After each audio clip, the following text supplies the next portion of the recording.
Hello, everyone. Welcome to episode 11 of D&D's Into the Mist with RealmSmith. We are so stinking excited. Can you guys all hear me out there? All of our players in the chat right now. Yippers. We're good. Say hi, everyone. Hearing. Just doing a Yep, quick audio check here, making sure that everybody can hear. I'm assuming that everybody can hear on there as well. And yeah, audio thumbs up. Awesome. Thank you so much, guys, for joining us in this craziness that we call life right now. We are doing our best to bring you the game as planned. Well, not as planned. Planned would be around the table, but I am currently in the studio in self-isolation because I traveled. And all the guys are joining us from all of their respective homes. Callie, unfortunately, right now, we don't have her because technically she had some issues with the app and so on. It wasn't working. So we really want to send a shout out and a lot of love right now to Mel, who unfortunately can't be with us at the moment. We're still trying to get it working throughout the session. So hopefully maybe at some point we can get it going if she can hear us. We miss you, Melanie. We miss you very much. But we tried. We absolutely very much tried, and we love her very much. Let's do a bunch of announcements first, if that's okay. I am self-producing here, so I am managing a lot of things. I got all the strings. We also don't have Sirenscape tonight. Couldn't get it working with our current setup, so apology out there. First of all, to our main sponsor, Sirenscape, our main title sponsor, who is an incredible partner of ours, incredible sponsor of ours. They do incredible work, and we're so thankful for them. But tonight, unfortunately, we probably won't have any Sirenscape. I might try and get it going in the break, maybe. But failing that, then we will just continue to do what we're doing without Sirenscape tonight, but with their love and support still. If you're interested in Sirenscape, go to www.sirenscape.com to check out the fantasy player, as Adam is Vanna Whiting right now. And make sure that you log in and you can subscribe for free. But with a Super Siren, you get all the stuff that we use on a regular basis. We've basically taken all existing stuff from the Sirenscape platform and used it throughout all of our campaign thus far, which we're super thankful for and excited about. That is Sirenscape. Just finished continued the WizKids D&D Nolzur's Marvelous Miniatures Falling Star Ship. We did part 2 last night. Next week, we'll be doing the Young Red Dragon as part of our live kind of Gary Con stream for that week. Gary Con, as many of you know, has been canceled. We have taken it virtually, and we will be streaming all day Saturday. We have a game, Cyberpunk game, Friday night, which we'll be announcing very soon. We also have all day of D&D on Saturday. And then we also have Nolzur's Sunday night, which we're very excited about. Speaking of all-day streaming from GaryCon, craziness here. So Saturday, March 28th, our Into the Mist finale at 12 p.m. Eastern Time will feature some awesome people, plus our existing cast, and that will be live at 12 o'clock p.m. Eastern. Get your bits fingers ready for that stream, because you will be able to effect the actual gameplay while we are playing, and you will be able to actually combat in it by using bits. 100 bits gets you 1 attack, and we will basically prompt you, so just have those bits ready when we're ready to go. Then at 4 p.m. Eastern, we have Tides of Wildmount Prologue, which is basically episode 0 of our Tides of Wildmount campaign, which is premiering April 6th. And all of those wonderful people on the right of the ad there, including Matt Mercer, Matthew Lillard, James Hake, Nora Ibrahim, B. Dave Walters, and a couple of our cast members will be pirates on a ship along the Lucidian Sea Ocean. We're very excited. It's going to be incredible. And then coming soon, we will be announcing very soon what that 8 o'clock p.m. game will be on that day as well, because we haven't quite finalized that yet. Everything's happening kind of last minute. But if you want to help Gary Con out, they lost a lot of cash, then you can do that by buying merch. If you go to their site, you go to Bazaar in the menu, you can buy merch. They're selling lots of it, which is great. But go ahead, make sure that you get your cups and your shirts. I did that today, and I have mine on my way, on the way, whatever. But yeah, so that is that. We also have merch you can check out. We lost a bunch of cash in the next coming months, especially on shows that have been canceled, and with a lot of our streams not being able to function at full. Anyways, it's a tough time for everyone. So if you'd like to help RealmSmith out, that's one great way to help us out and get something for yourselves. We do have Into the Mist merch featuring all of our characters, and that is available in the Twitch window below the video screen in a panel, and you can go and check out our merch store there. Finally, we've been getting lots of subscribers lately, but we have our adventure boxes. If you're interested in getting everything that you need to run an adventure in one box on a monthly basis, you can get the our RealmSmith adventure box, and you can use the promo code IWantAdventure at www.realmsmith.tv. There is a puppy. Somebody has a doggy. Yeah. So yeah, that's Baby Bond. Yeah. But yeah, so you can go to our website, check out our adventure boxes. You can cancel it anytime, so you can try it once if you like. Is there anything else? Make sure, folks, that if you enjoy what you're seeing, you can't see the potion bottle, but you'll see purple on my face every time that somebody subscribes. Or if you follow us, then a little light on over here on this side will light up and light my face from the left. Not quite as impactful as it is on a regular basis, but that's okay. And make sure that you follow and subscribe on the D&D channel as well. Thank you to all our moderators on the RealmSmith Twitch. We have Julian moderating for us tonight, and Josh, I believe. And then also on the D&D Twitch, of course, DC Lasser. And I think Jack's Not Funny is on there as well, as usual. So we want to thank all of those wonderful people. We want to thank our product sponsors, WizKids, for all of the incredible miniatures, including the Falling Star ship that will be featuring in our Tides of Wildmount campaign. We want to thank Black Magic for powering us with their cameras. There we go. See it? We want to thank Dwarven Forge for the incredible terrain that we're using at the table tonight and moving forward from this season and into the next. And Elderwood Academy for all of their awesome doodads and so on that we have here at the table as well, including these awesome Dice Tower scroll boxes with the RealmSmith logo. Check that out. You can check them out at elderwoodacademy.com. Their free sample is on its way, so we can do some giveaways in the coming weeks, which is exciting. And then finally, Mithril Armories, which is doing incredibly well. Joel, do you want to talk about that real quick? Sure. Yeah, we just crossed the $60,000 mark. That's 600% of our goal, and it's awesome. If you want them, we just unlocked the gold and red, and now the gold and blue on it. So not just gunmetal, they now come in gold as well. Not pure gold, gold colored.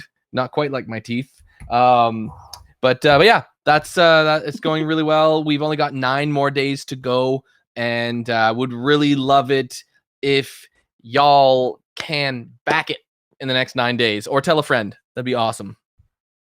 Amazing. So we want to thank them for being a sponsor for this the rest of the season. Go ahead. Mithrilarmory.com. Yes, go to mithrilarmy.com to support them. That would be really, really great. And I love that Adam, while you were doing that, was looking across the frame at you while you were talking. Kind of like a Brady Bunch moment. It's pretty funny. All right. I think we're good. Are you guys ready? Are you guys ready to what? No, we were just Brady Bunching it right now. It was really fun. Oh, I missed it. I totally missed it. I'm trying to get Sirenscape working here. Okay, so let's do the recap, and then we'll go from there. Stay tuned.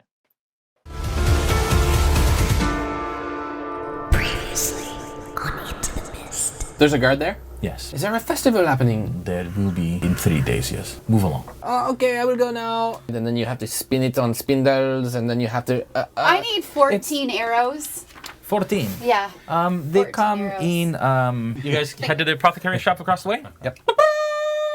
Coming comes this old gnome. Well, hello. I am a collector of things. Particularly have a taste. Barrel of wine. A new barrel. We will consider your offer. Yes. Listen, son. Here in Barovia, you gotta find ways to survive. I use wine. Maybe if we go to the winery, we can get a whole barrel. Ha ha ha! Tin Man's onto something. Shall we go? I think yes. As you guys come out, a stocky gentleman looks semi-important, and he hands out a little flyer of sorts. It says, "Come one, come all, to the greatest celebration of the year, the festival of the blazing sun. All will be well, the Baron." Maybe we should be here for that festival. That gentleman, you can see that his right hand is not human in appearance. It's longer, it's got spines that grow out of it, and he's got these thin fingers with these sharp nails on them. Could we not just try the paints and see what they do?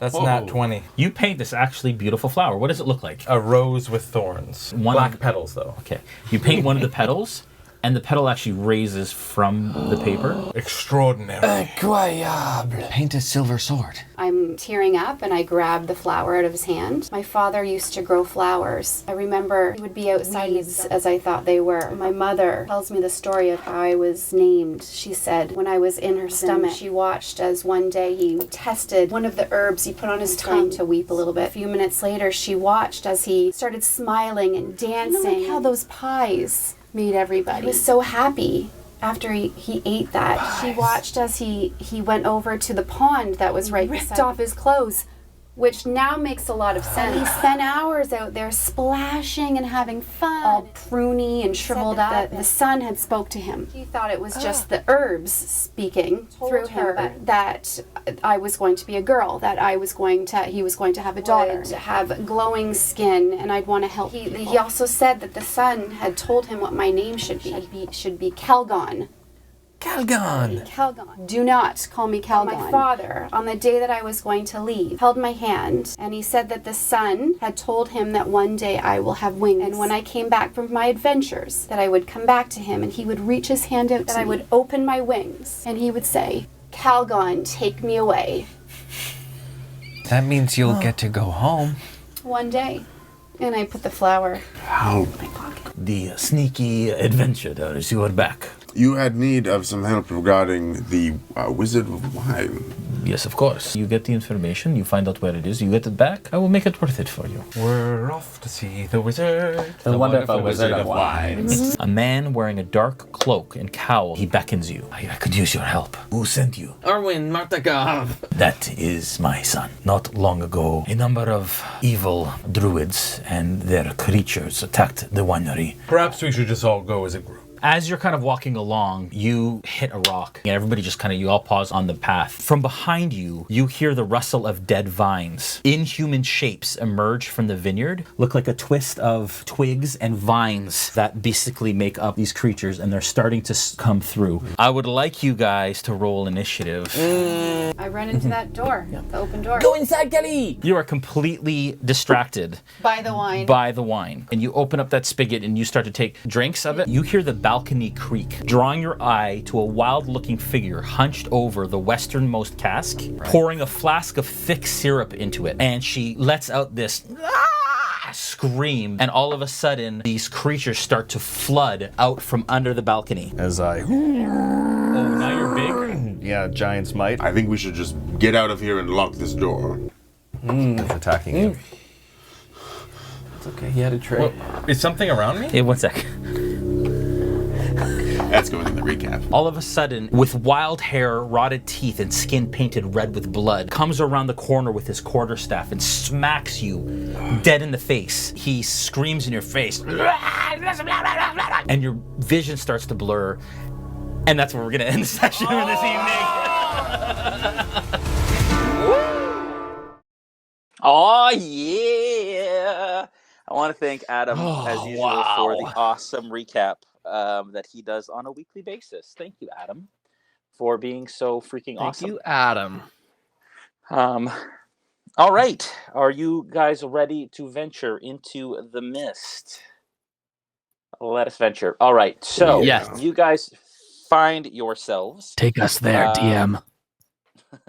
You guys find yourselves in the Wizard of Wines Winery. You guys are currently surrounded by a small army of what you've come to understand are twig blights.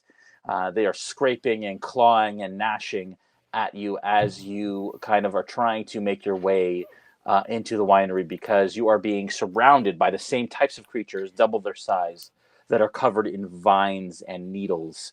You were currently battling them in the main area where the vats of wine exist within the winery, and we left off as Rone, who had gone up to the second level, was kind of checking things out, and a druid came around the corner and smacked him dead in the face with this rubbery, mushy kind of staff, and he started to feel this madness take him,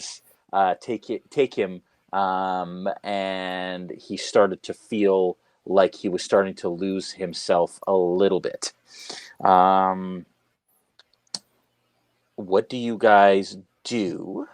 You had a reaction, I believe, right? Yeah, go ahead. Yeah. So in reaction to the attack, I want to cast Hellish Rebuke with my Magic Initiate feature. Okay. So I point my finger at him and basically blast him with Hellish Flames after he hits me. Okay. The Druid has to make a Dexterity saving throw against my 14. Okay. He fails. Yes. Okay, he's going to take 2d10s of fire damage. So he will be taking 14 fire damage. 8 plus 6. Okay, give me 1 sec here. Jeez. That's no joke. 14 fire Rone damage. doesn't joke around. Sometimes he does. He does, okay. on occasion. Yeah, he does on occasion. Yeah, exactly. Okay. So he smacks you in the face. You start to kind of, and out of that haze that you're currently in, you extend your hands and you say the somatic, you say the verbal incantation, and with the somatic hand gesture, what, Scorching Rays it was? No. It was Hellish Rebuke. Hellish Rebuke. And what effect does that have again? Just for those at home. So I point at a creature within 60 feet of me that damaged me, and that creature is momentarily surrounded by hellish flames and has to make a dex saving throw and takes 2d10s worth of fire damage. Yeah. All of a sudden, fire erupts all around this druid as it starts to kind of bat at its hands, and its skin starts to burn, and you smell the furs that kind of are wrapped around it as they start to ignite. This druid is also caked in dirt, as I had mentioned before, broken teeth, and starts to scream and yell. Does it stay on fire, or is it just kind of an instant attack? It's momentarily. The fire blasts up. Okay, great. In terms of if it lasts or not, no. No? Okay. All right. That is their turn. I believe I still have the initiative from last time, and that was a reaction. I believe Dmitri is next. Yep. And Rone, whatever kind of started to take hold of you, you're able to shrug off in a moment. Okay.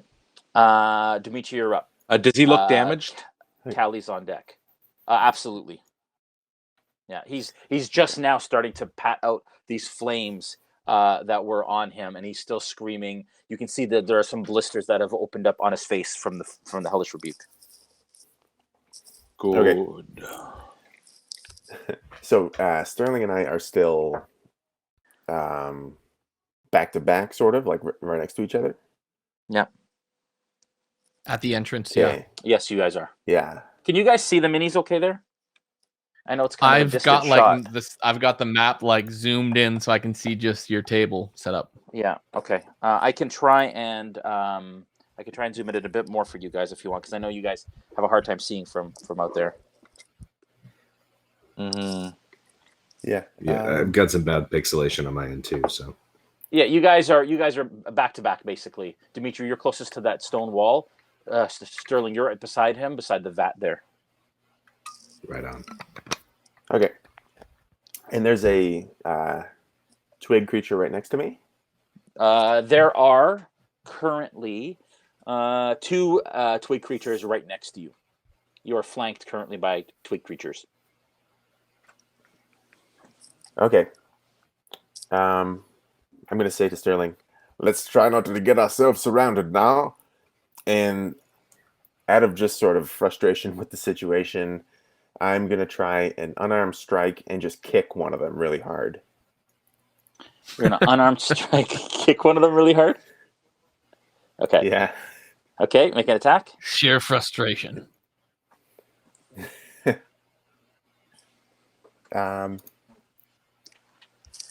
Okay.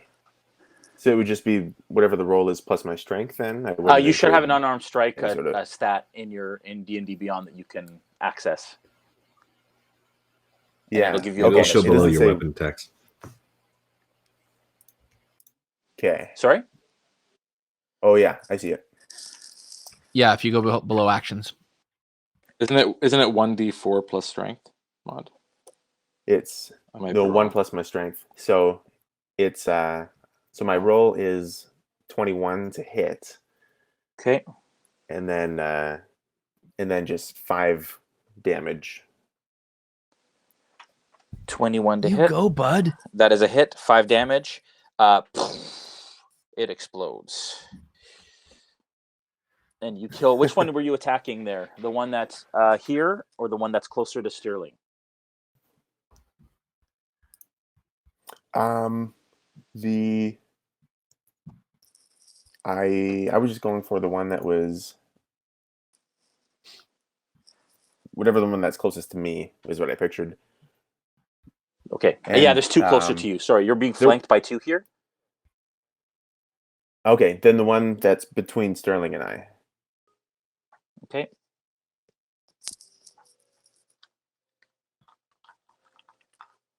I'll try to pull it out there. Wow. Okay, good. Callie is up. Callie is currently hovering above the battle. She is going to attack with her bow. Does not hit, unfortunately, as an arrow kind of swings wide and goes in and skitters under the overhang there. Falpher, you're up. Rone, you're on deck. Yeah, I'm in another room, right? I'm on the 2nd floor now, right, Jay? Say that again, sir. Sorry, I'm on the 2nd floor, in a room opposing, and then I came out onto the balcony. Yes. I think that's where it ended up. I'm just going to give you a little bit of a look at the thing. You're over there. See on the top left there? Yeah. That's currently Okay, where you right. And I don't see where that woman escaped, right? Or one of the druids. No, so Do I? went. So you were on just so you guys have some reference. This floor that you're on is actually much higher. Imagine it's at the top of this when it comes to where. Oh, okay. And then yeah, so it's quite a bit higher. So you're maybe like 10 feet above where these guys are, not right at basically the level they are. She went down under the balcony on the bottom and into that tower. Okay. But you do not see her through the doorway currently that goes into the tower on the floor that you're on. There is 2 doors that lead from this kind of. There's a plank across the way that you can walk across that, but then there's like a balcony basically, so you can cross to the other side where Rone is.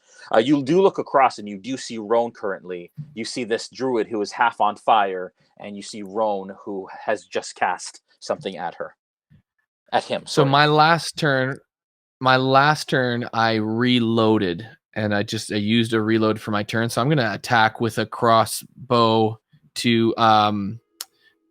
and by the way, I have no more spell slots left, so just to keep everyone aware. Oh gosh. I'm going to attack with my crossbow the druid that I see.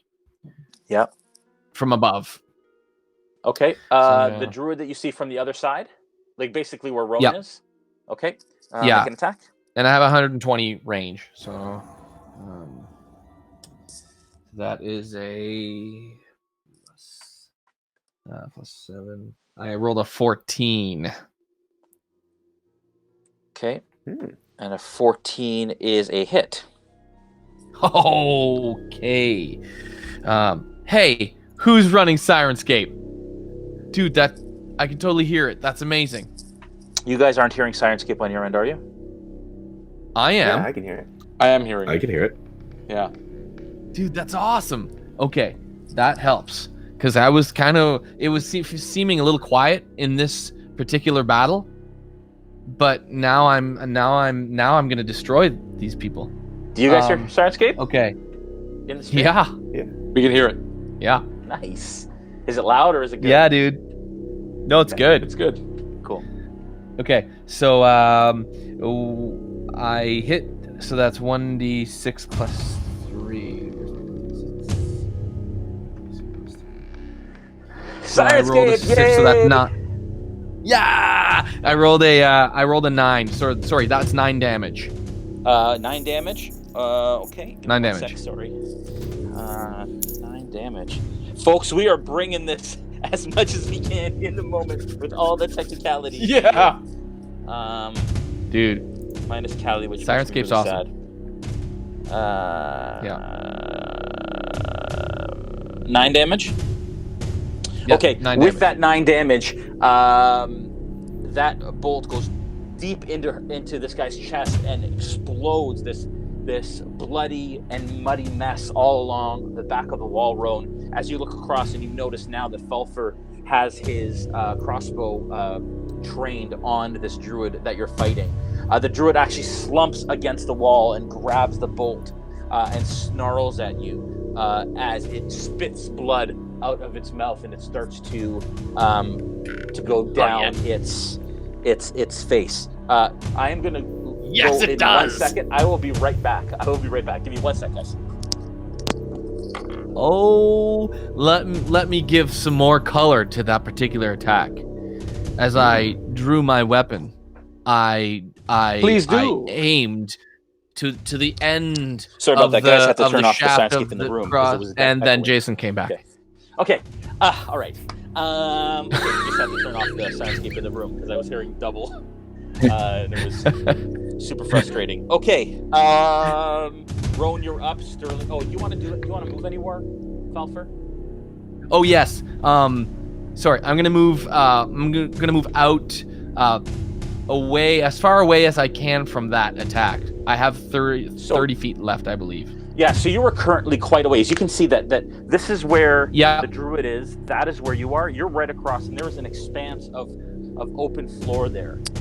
So you're like Oh, okay. 10, So 20, 30, 40, like 50 to 60 feet away currently as it is. can I just move away? I'm assuming that this druid can do ranged attacks, so I'm just gonna move away in fear from my life if he attacks. Okay, where do you want to go? 'Cause So there is the doorway behind you, and Yeah, I'm gonna- so as I shift, there's a doorway you can see in the corner there, and there's also a doorway Yeah. into that tower that exists there as well. I'm gonna go over there, Jay. That doorway into the tower. The doorway into the tower. Okay. Okay. Yeah. Okay. You enter the tower. As you enter the tower, you see that there are stairs. There is a door that opens. You open the door into it, and you see that there are stairs Yeah. that go down. Okay. You use like how much half your movement. at that do I point. have left? Yeah, you have another 30 feet or Okay, so I'll use the rest of my movement. No, I'll stay where I am. I'll stay right there. Okay. Okay. Yep. Rone, you're up. Sterling, you're on deck. So the druid's still alive then? Yes. But it looks like it's Okay, pretty beat up.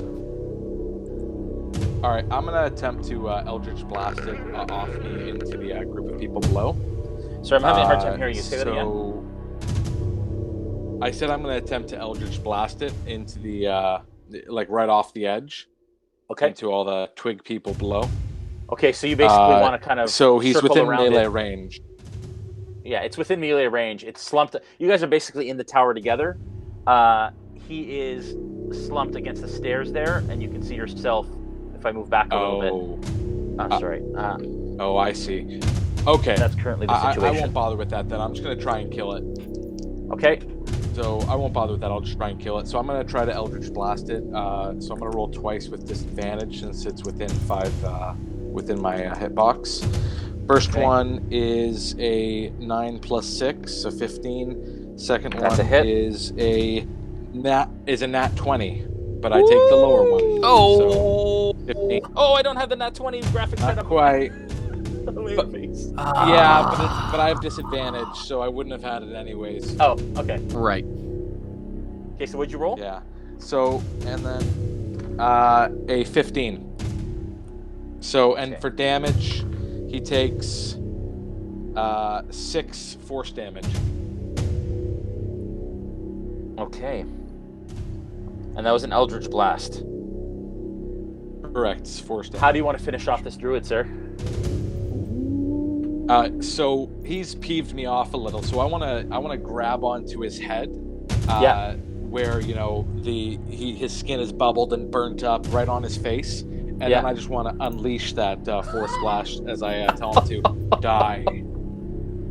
Right on his All right, skull. as you reach out, you basically hold his head, and he's against the wall. So his head hits the back of the stone, and his eyes go wide as you unleash this Eldritch Blast, and his head just pops like a grape, spattering ichor and blood all across the brick behind you.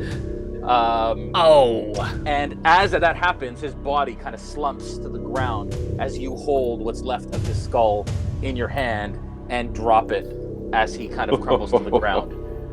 This staff kind of clattering on the ground in front of you. I want to pick up his staff. Yep.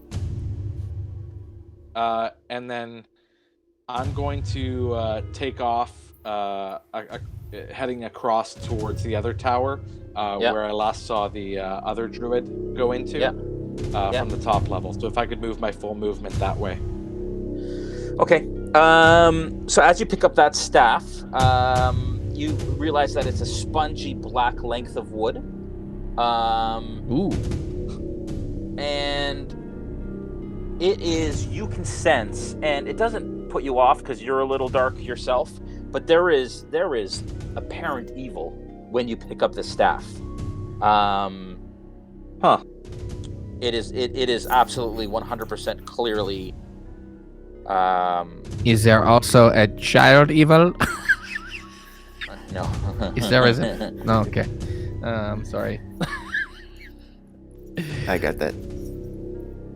Okay, good. Thanks, Adam. And you can see also that there is blood that is kind of seeping down the staff onto your hands as well when you pick it up. Oof. It might be your own blood.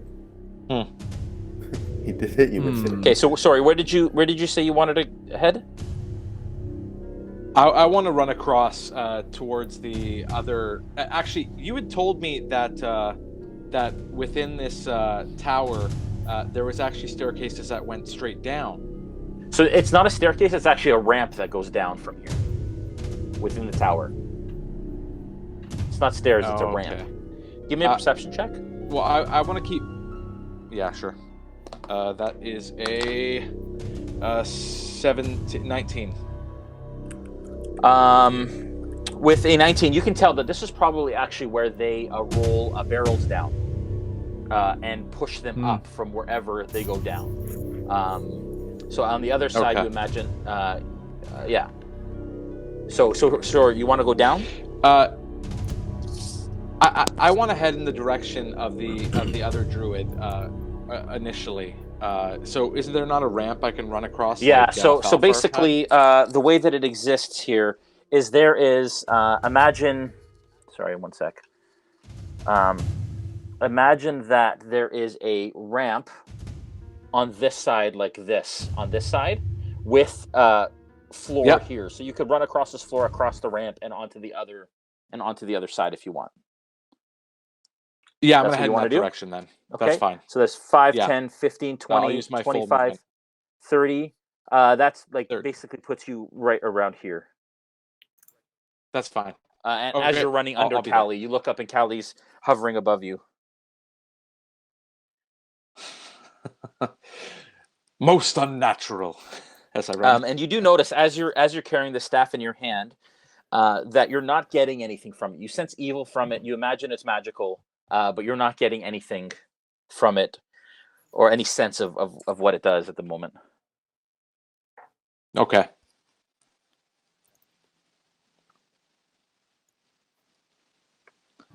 Yeah, I'll end my turn there. Okay. Sterling, you're up. All right. Now, I don't know that druid is dead, but has anything changed in this room with his death? Nothing currently that you can tell. Nothing's changed in the last couple Okay, moments. so none of these things have disappeared or anything. Eh? No. Okay, all right. Okay. Then, do I have one within melee range of me? Yes, absolutely. There is one right to your right. All right, I'm going to swing at it, and I'm going to use Uvar to give myself advantage. So,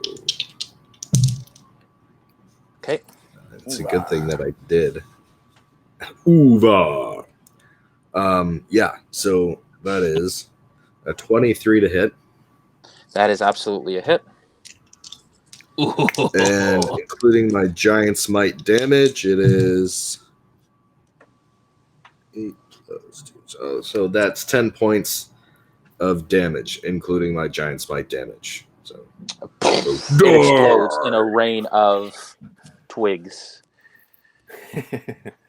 Rain of twigs.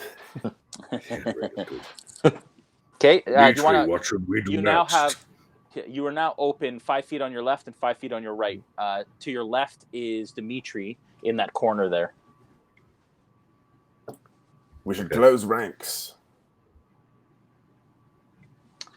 I checked Mel there for. Mel there. I know. I was trying to see, but it's not actually currently working. She said it may be working, but I don't see it's working. In the break, we'll try and get her back and see if we can get her on here.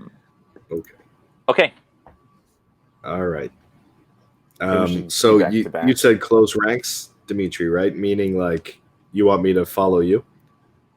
Yeah, I just mean like right next to each other, so that we don't get swarmed or something. Yeah. So I'll move to be right next to you then, so we can support each other that way. Okay, you're moving next to Dmitri. Yeah. Done. Okay, you have no move further from. Okay, good. That's where you are. The lights begin to close in. Currently, you are not seeing any more join the fray. This one here starts to come down the steps, and then that one moves in to meet you. And then here, I'm gonna have to walk around here for a second. Bear with me one moment. Oh, Callie just fell down the. Oh no, Rone just fell down the stairs. No! Sorry, Get Rone. up, Ron! Get up! These guys start to kind of close in as well. As the Help! I've twig fallen lights- and I can't get up.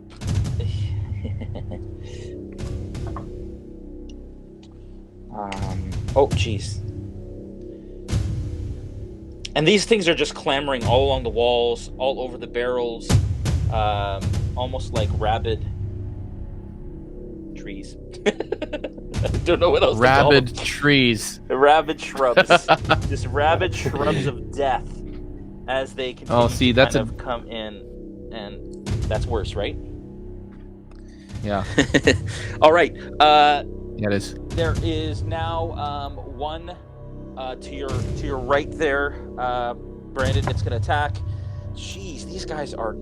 I don't know what's going on with my dice against you. Sterling, but that is a 22. And hit. dice cage time potentially. Yeah, right. I feared your armor class, but for some reason these guys are. That is 2 points of damage. As again, one of them kind of clambers up your leg and digs deep with its claws in between your plates. All right. Dmitri, another one is going to attack you. Oh man. That is a. This one goes to attack you, and you easily parry its claws away with your sword. At this time, these ravens that are currently in the rafters descend up en masse onto the twig blights and begin clawing and pecking at these creatures that you're currently fighting. And they seem to have formed 3 swarms of ravens as they start to almost blacken the area. And they currently, one of the swarms actually picks one of the twig blights up in the air and starts to pull it apart until it breaks apart. And that actually takes out 2 of these twig blights that are on kind of the outer kind of area of the fray that you guys are currently in. Wow. That is it. Jay, could I see? Yeah, go ahead. Could I see that from where I was, or no? The ravens. Yes. Oh, absolutely. They're completely covering this area. Actually, you hear rah, rah, rah, and all these sounds, and you see them descend. Okay. But whether or not you kind of you see it. Basically, the ravens come down. You hear it, but you don't necessarily see what's happening below because you are now in the tower. All right. Okay, Dmitri, you're up. Callie, you're on deck. Okay. Callie's on deck. I'm playing Callie, so. I'm gonna swing with my sword at one that's right next to me. Okay. And 15 to hit. That is absolutely a hit. Okay. And 14 damage. It explodes as you swipe through its torso, and it just clatters onto the ground in a pile of twigs. They look like these ravens are helpful, I say to Sterling.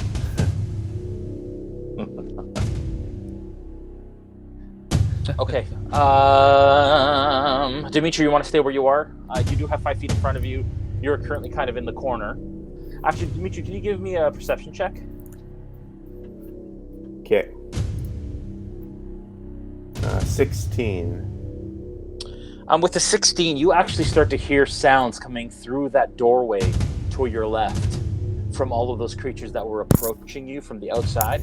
You start to hear and you hear kind of incoming things that aren't probably too great. Oh no! The ones outside. Okay. Am I There's like 30. Am I in any tiny twig creatures like proximity at this moment? There's one 5 feet in front of you coming down on the floor, and there's a couple coming down the ladder, but that's as close as they are. And that one is currently blocking the doorway that these things could potentially come through.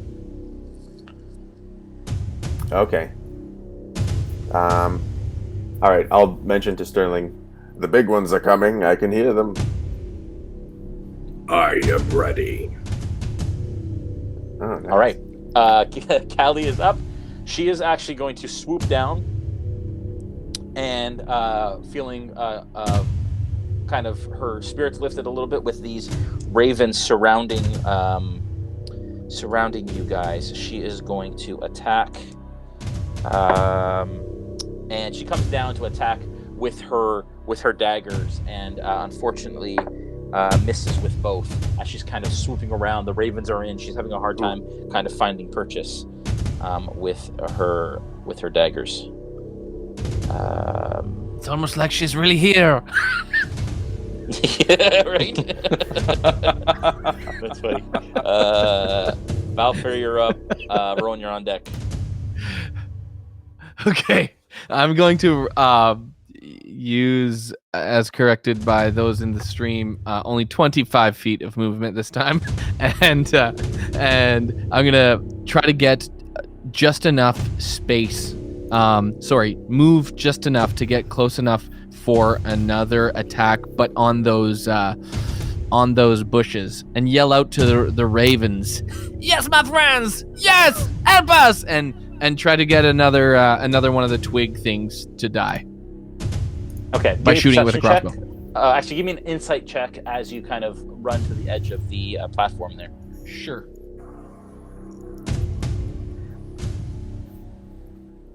Okay, that is a +4. That is a 17 on insight check. With a 17, actually, yeah. You see that there are a couple of ravens that are still in the rafters. 3 to be exact. And when you see "Thank you, my friends," one of them actually looks at you and makes eye contact with you. And seems to potentially even have understood what you said. Oh, I'll tweak my head like a bird slightly and go, "Oh!" and then Make your attack. aim my weapon, and attack. That is that's a 12. That is not going to be enough, as you're having a hard time with the ravens and everything that's going around, kind of finding a suitable target from this distance. Fair enough, my friend. Okay. Rone, you're up. Sterling, you're on deck. So I'm gonna move I'm gonna sprint all the way in the direction that the lady went, towards that opposite side. Continuing on that way. So 60 feet of movement. Okay.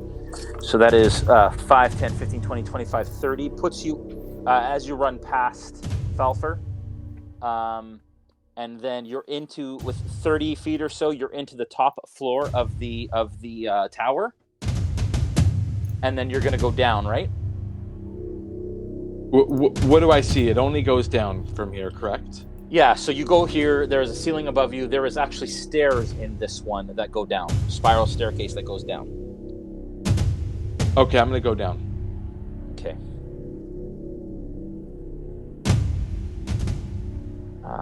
Here's Rone.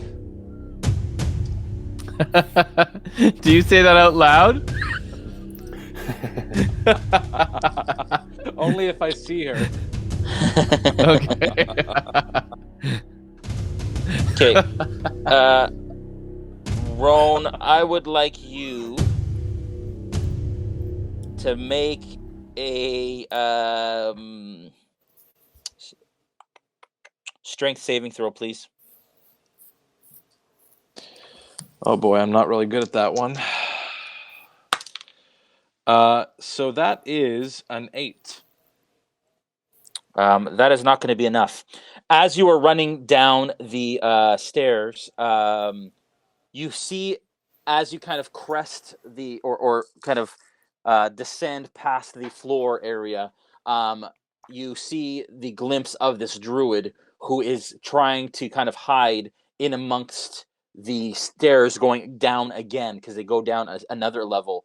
And as she does a motion like this, vines erupt from the ground all around you through the brickwork on the stairs, as you are currently entangled by a mass of vines that cover kind of a 20-foot area within within the kind of the bottom floor of this tower.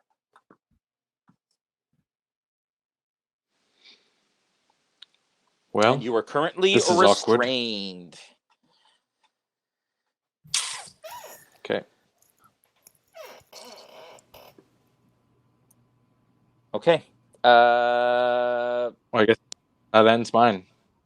Yeah, you're currently restrained. You can't. You can't do anything. Sterling, you're up. It may be wise for us to move away from this door. I say to Dmitri in my giant Warforged voice. So Between myself and where the druid had run, how many of these things are there? Between where the druid had run, how many of these things? Where the druid had run? There's two. There's two blocking the druid run away. Yeah, there's two blocking your path. So just to kind of give you an idea of what that looks like, maybe I'll just remove this top building here. There, that's going to be way better. So you can see where Rone is entangled currently over here. All right, I can't see that at all. I don't know that's happening. No, right? so you don't know that that's happening. But basically, across the way, she went under here, and you were currently here. So you have like 5, 10, 20, 30, 40 to 50 feet from the doorway that she ran. You can see under the balcony where that door is leading into that tower where she would have gone. Yeah, and I don't have room to be able to deke past these things, right? Incurring opportunity attacks as I go. No, they are currently blocking your area. Blocking it. All right, so I'm going to go to the. Yeah, you couldn't even deke yet. So the first one that's in my way, I'm going to attack it, and I'm going to use Uvar again for advantage. Okay. All right, and that's another 23 to hit. That is a hit, sir. You are absolutely rolling better than you have. Thankfully, yes. Unfortunately, the damage isn't as good. It's 5 points of damage. Explodes into a shower of twigs.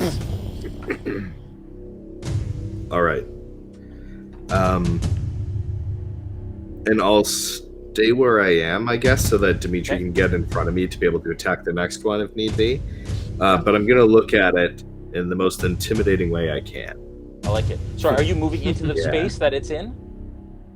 I'm going to stay where I am. Okay. I'm going to stay where I am, where I attack that one, because now that I killed that one, there's a space in front of the other, so Dmitri can get past me and go get that one. Right? Sorry, he can't. So, again, I don't know if you can see what's going on here, but you're right up against these vats. There's a space beside you where this is where the other one is. There's a space beside you, and you were right beside Dmitri on the other side. Dmitri left. So this killed is on your right. Because Dmitri can't move through my space in this situation. He could move through it in this situation to get to the other side of you. Yes. All right. So if I stay where I am, he can get to the other side of me. Yep. I'd allow that. Okay. I'll stay where I am then. Okay. Yeah, I'll just stay where I am then. Okay. Great. Cool. All right, and currently, folks, for you folks at home, we don't have the extra life bar up currently because I had a hard time fitting it all into this current interface that we have. So if you are interested, these folks do have +1 magical bolts coming to them. But if you want to continue to donate to Extra Life, you can in the Extra Life panel below the video. And these guys will help the kids. And we'll talk all about that in the break again with a visitor who we have currently who talked to you last time. Okay. We will take a break soon so I can try and get Mel into here right after this kind of initiative round. Then we'll take a break a little early. Joel, you can take some questions and then we can try and get Mel up and running hopefully for the second half. The Ravens again tear through 2 more of these blights, the ones that are up on the area there. This one is going to come in and attack you, Sterling, and that other one is going to attack you, Dmitri. The one that attacks Sterling did not roll enough. The one that attacks Dmitri also did not roll enough. They are clawing at you, but now are starting to realize that they are overpowered and not in a good place. Dmitri, you're up. Callie's on deck. Okay. I'm going to take Sterling's advice and move through his space to get to the other side of him. Or did you say that one had moved into that spot already? That one moved into the spot now. Oh. Okay. So I can't really do that. Okay. Actually, real quick, Uh, we're going to actually do the break right now. Joel, are you ready for some questions? Yippers. Just hold, Adam. We'll do that now. I'm going to go run out here for a sec quick, and then you guys can continue on. Is that cool? Yeah. Sorry, Adam. I'm hold your spot. Hold your action. Yeah, so if you're in chat right now, feel free to send us a question. It is capitalized question colon and then your question, and then I will be able to check for questions. I do not see any currently, but I'm going to go back to some of the questions that we'd had before, if I can find it. Here we go. I have a question for Brandon. Do you have a new robot voice tonight, or just a cold? It's a mix of the two. Yeah, it's a mix of the two. But that is a voice I've been trying to work on a little bit for the big Warforged thing. It just so happens that a cold makes it way better. Yeah. It sounds exceptionally deep tonight. Which I like. I like it. It's kind of more of like an Optimus Prime thing. Yeah, it's it is super really cool. Optimus Prime-y. Okay, so question is, will we see both Grigory and Piotr this evening? I do remember. So Peter or Piotr is the Barovian cousin of Grigory, right? When Jason came out and you weren't there, so he had to jump in for a little bit. Yeah. I don't know if they'll both be out tonight, folks, but you can always hope and dream. All right. That's another question. Anyone dealing with sickness in their lives? Ooh, deep question. One of mental sickness, one of physical sickness, or spiritual sickness. I'm starting to, and it could just be my paranoia, but I went and picked up some cameras at Jay's place yesterday, and he's been in self-isolation for a little while, and we don't think he has anything, but he might. So I'm feeling a little weird since then. So that's probably just me. Yeah, and anyone it's a else? hobby. He does just walk around coughing on things. So. Yeah, I've had a head cold for a while. And so the last 4 days I've had like the worst sore throat, and it's really terrible at night. So it makes it really hard to sleep. So hopefully tonight's a bit better, but honey and lemon is a godsend. So that helps. Yeah. I was reading about the wonderful effects of honey on colds today, especially good for children if you have any children. Anyone else? Adam, how you feeling? David, how you feeling? I've always been down for the sickness. I'm fine. I don't feel... And with the...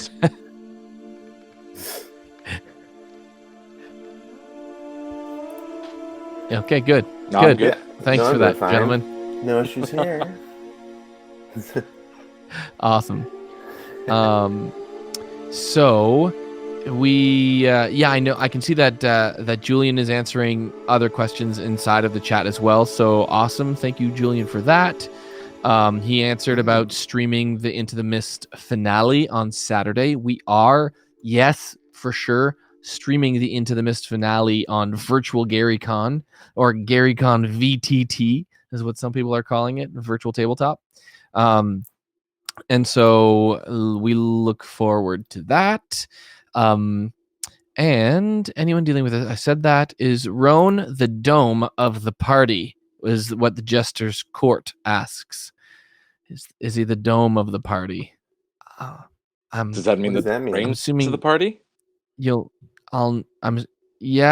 the brains of the party. I think Falpher's already been. We've already determined that Falpher's much the brains of the party. Everyone would agree, pretty much. Yeah. Yeah. Yeah. It's like, no. No, he's not. I'm certainly the practical and pragmatic one. Yeah, logic stands with Rone in this party. That's for sure. Question: you said we can attack with bits. What character would I be controlling in order to attack? That's from Batron 101. I can answer that with a I can't tell you that yet. Just show up with bits, and at the beginning of the session, Jason will explain how it all works. So if you're just listening in and you don't know what the heck we're talking about, for the Into the Mist finale, we will be having this event inside of the session where people at home who have bits and are watching us on the RealmSmith Twitch, so twitch.tv/RealmSmith, and who contribute bits will be able to join in on the session and attack. So just so you know, be prepped, bits fingers ready, and it will be in real time. So that's a little bit of a teaser. So you said we can attack with bits, blah blah blah. Okay, question: can we switch Rone's character name, real name, to match all the others so I can stop staring at it? Lol. Yes. Everyone else's card has character and then our real names, and it's because of David we don't know the truth, which one is the darkness and which one is the light. We're just not sure. So no, just kidding. We just haven't switched it. I think it was just That's a good excuse. Accident. I just stand out from the rest of them. Yeah, he's a standout. If you check RealmSmith's social media accounts, we've posted an image of the Saturday schedule. Yes, for the schedule, check out the social accounts on Instagram. It's at RealmSmith. On YouTube, if you just go youtube.com/RealmSmith, our channel will show up. Twitter is RealmSmith TV, so at RealmSmith TV. Anything else I'm missing? Anyone? Okay. Question: is Grigori dead? That's what his cousin said. Ho ho ho. Huh. I don't know. There's a special. There must be something happening there. Some family quarrel. Find out in the later break. Find out in the later break, no folks. one has told me. No one has told me. Grigor. I'm just eventually going to end up doing it as Davori. It's me at the phone. Everyone's got a different accent. Perfect. Yeah, I know, right? We're all trying to do Grigori, but we cannot. What prestige class did Falpher choose? I don't think we had this question classes. Yeah, I don't think it does either. I think 5e doesn't have prestige classes unless I'm missing something. Yeah, I believe you're right. Like I mean, I chose a special dread ambusher. What would that be called? That would be called a. That's Xanthers. It's just it's an additional subclass. It's just like a subclass. Gloomstalker. So yeah. I guess yeah, that's right, Gloomstalker. Yeah. But it's not. I don't think it's. Are they called prestige in 5e? I don't think so. I don't right? believe that. No, I think prestige classes was from an earlier version. I could be wrong. Say it in the. There you have it, folks. Yeah. If anyone knows, feel free to go through our character sheets. They're live with D&D Beyond, and kind of let us know which prestige classes we are, if they are there. Yeah. But I'm almost certain. Okay. That prestige Other classes question. If Right. Okay, so Krause says, or asked the question, if Jason uses the challenge rating 25 version of Strahd from DM's Guild, how fast will the party TPK? Wagers, everyone. Wagers, gentlemen. And Melanie would. About this long.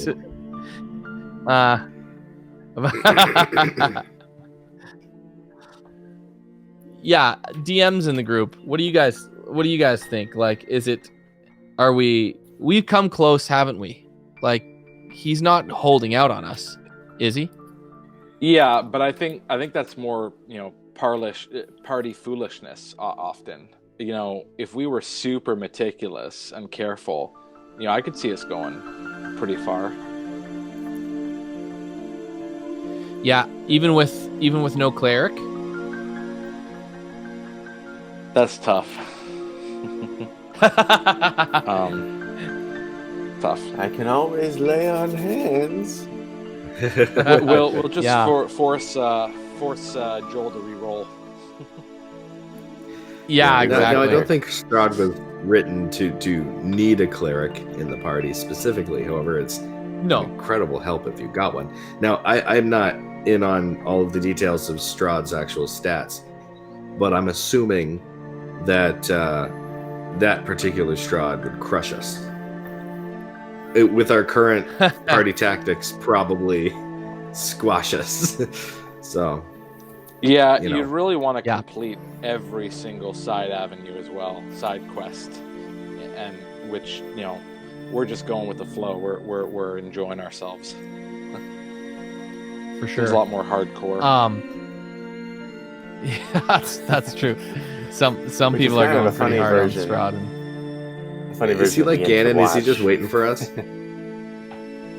No, I don't. Do we just get to level up and get stronger? He's just hanging out. Yeah, we're just he's around somewhere. He's just kind of like he's the Ravens, I think, right now. I'm just kidding. I have no idea. I mean, he could be. Yeah, he could be. Question, Joel, are you going to use the green screen? What, this whole thing? Yeah. Okay, next question. Not really question, just a really heartfelt, well done. Remote streamed games are very hard to capture the audience, and you've done it extremely well. That's from Wilksta 97, 88, 86. Hard to tell with that green. Let me zoom in a bit. Wilkie, my man. I want to get the... yeah, thanks for that. That's super sweet. And yeah, Wilksta 9786. Thank you so much. That's very kind. Okay, Lost Lake O'Rourke. Let me just try to find some other questions. Does David have any pets to show off to us this week? David? Would they like another poodle? Or perhaps my Bichon? half Bichon. How about just the same one? Shih Tzu. Where is baby? Excuse me. It's pretty creepy that Rone has a poodle. I'm just gonna say it. It's like it's extra creepy. If it was a Rottweiler, I'd be less intimidated. I don't know why that's the case, but it's just I don't know. Poodles are extremely intelligent. Does Adam have any pets to show off? They corrected their question. Krause said, does Adam have any pets to show off?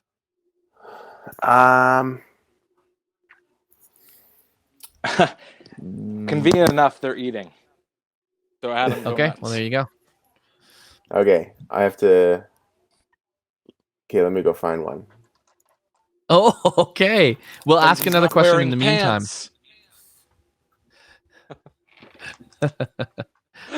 All right. He isn't. He really isn't wearing pants. Hey guys, don't hold it against us if we're not wearing pants. Okay. Okay. Who needs pants? Okay. Question. This is question from Escherichia 99. Sounds Spanish. I'm not sure if I'm getting that right, but question. This is my first time watching your stream, so do not know much about you guys. Have any of you delved into Barovia before, or is it the first foray into Curse of Strahd for all of you? We've kind of answered the question before a few times, but it's a good question, so we'll answer it again here.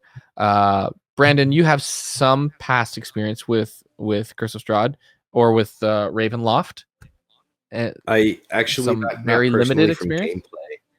gameplay. I wanted to run this after we finished Dragonsbane. Well, not really Dragonsbane, but after we finished Excuse me a minute. Tiamat. But because we went and did our own homebrew thing, and we didn't end up doing that. And I think this is something that was on Jay's heart. Anyway, I've read one of the novels in the past, though. But yeah, as far as playing it, no, I haven't played it before. Jay has, though. Jay has history. I know you've got some history. I've got some. I actually didn't want to play any kind of Ravenloft associated campaign when Jay first asked, because I was scared, because the last time I read some books when I was a teenager, some Ravenloft books that my brother had, and I was they really shook me. I was just so afraid. And so, not, as an adult, you're really not thinking. All you remember is the creepiest things, right? Like, all you remember is the terror as a kind of a teenager. And although that was cool, I kind of wasn't into that stuff. And so it's really fun revisiting it now, and kind of, I had this conversation with Jay last week about just how far he's taking the campaign, and he's like, there's a lot of darkness in this campaign that we haven't even touched at, and the world kind of opens up from here on in. That's my understanding, without knowing or having run a campaign as on like a Curse of Strahd campaign as a DM ever. So I can only take his word for it. And I'll let him continue. Sorry, go ahead, Brandon. Yeah, no, sorry. From what I gather from the questions that we've gotten to, I think there's some crazy insanity mechanic that's built into this as well. And I don't know if that's in play or not. Yeah, I don't know. I mean, I think it'll end up. Oh, look at that! What is that is that a puppy, or was it a rabbit? Was it a rabbit? It's a it's a puppy. dog. All I saw was white hair. Charlie? Wow. Yeah, this is Bella. Your family loves poodles. Bella. Yeah, she's a Is it a golden poodle? doodle. Golden doodle. Half golden retrieval. Golden doodle. Yeah. All right, now I gotta She's go get 12 my years puppy. old. Yeah, you Fine. I'll go did. get my puppy. Okay, you guys entertain the folks at home while I go get my puppy. I'll be back. Pretty sure mine is sleeping, so I'll just leave him be right now. But we got a Labradoodle last week. Well, on Tuesday we got a Labradoodle. He's 2 months old. Did you bring Charles He's or, like a- Charles or Bella? Bella. Bella. Look, Bella. Bella. Do you I remember need to- Cousin David, Miss Bella? I think Joel wasn't wearing pants too. He looks frozen over there. He just stop something before standing up. That's the secret of the show, everybody. Just don't wear pants. That's how we make it work. I'm wearing.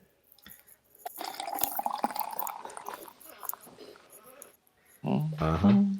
All right. So, does anybody have the Twitch up? Because I do not. We could probably answer another question. Oh. I'll pop it up. Oh, looks like I got a new Twitter follower. Thank you.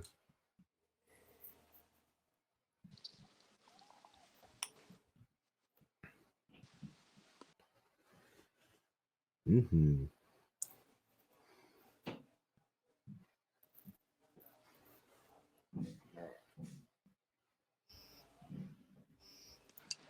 What is this? What is there's the this? poodle. Molly. Doom poodle. That's what my character model for my level 6 Hound of Ill Omen is. It'll be a shadow poodle. Perfect. Brilliant. Shadow poodle. Good girl.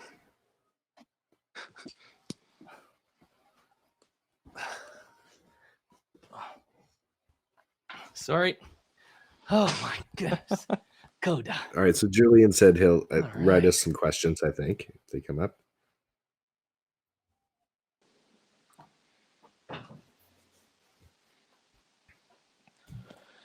Well, I just got into, I do into miss Twitch, being at the so I table don't with see you any. guys. But Bonnie is a huge hit.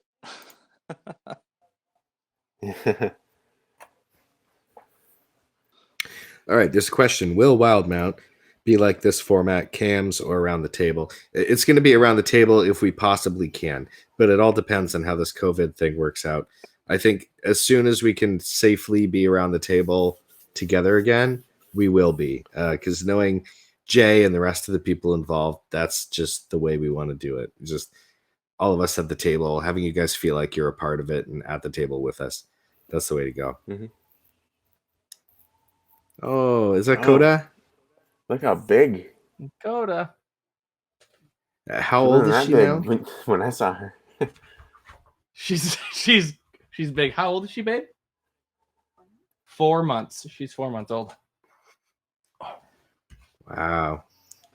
Yeah. She's going to be big. the size of you when she's done. Yeah. She's only 4 months kind old. is that? She's a Bernese mountain dog. It's a gorilla. Because she's as big as a mountain when she's an adult. Yeah. So. All right, we got more questions. So, yeah. How long have you been online streaming your D&D games? I want to say 2 or 3 years. I know we've been playing as far as like when we first started Sentinels. That was like 3 years ago. Yes. We started in, gosh, when did we start? We started in February. Sorry, started the YouTube channel in February of 2016.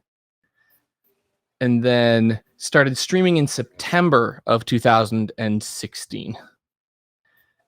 Wow, I was off. Is that right? It's longer than I thought. 2017, sorry. September of 2017 is when we started streaming. Right. Yeah.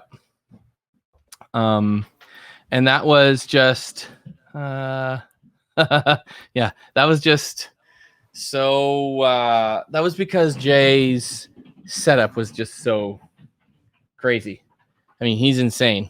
Like he's both insane, but he's all insanely talented and insane.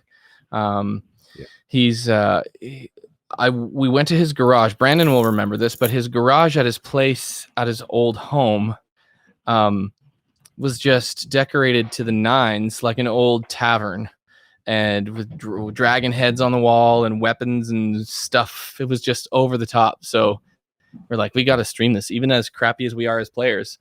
We've got to try. We got to stream this location, and so that's kind of how we started. Let's see if there's anything else here. Would love to see the stream.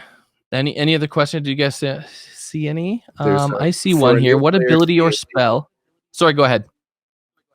Sorry, for a new player to D&D, is it best to start in person or in a virtual game? I prefer playing in person, but other people may prefer virtual. It really just depends. In some cases, it's just wherever you find the game or wherever the game finds you. But the other guys around may have some other responses too. So, ask the question again, Brandon. Wherever Sorry. the game finds you, I'll find you. Yes, well, I would say D&D found me. Yeah, the question was, for a new player to D&D, is it best to start in person or in a virtual game? Oh man, I'm gonna answer Probably. in person. That's my opinion. That's what I was going to say too, Any- because you want to be with someone who you know, who also knows how to play, that can sort of teach you and already have that relationship, and they can work with you. Mm-hmm.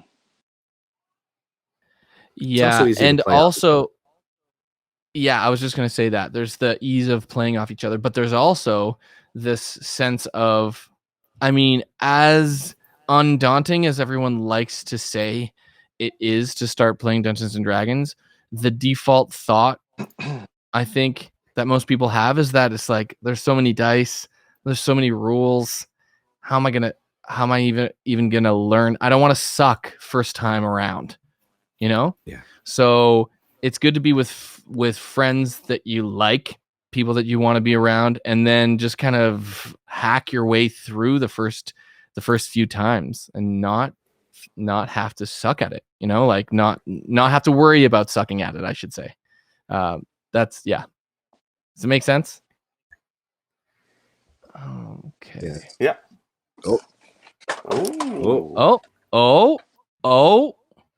Looks like Hello, everyone. Guys, there you are.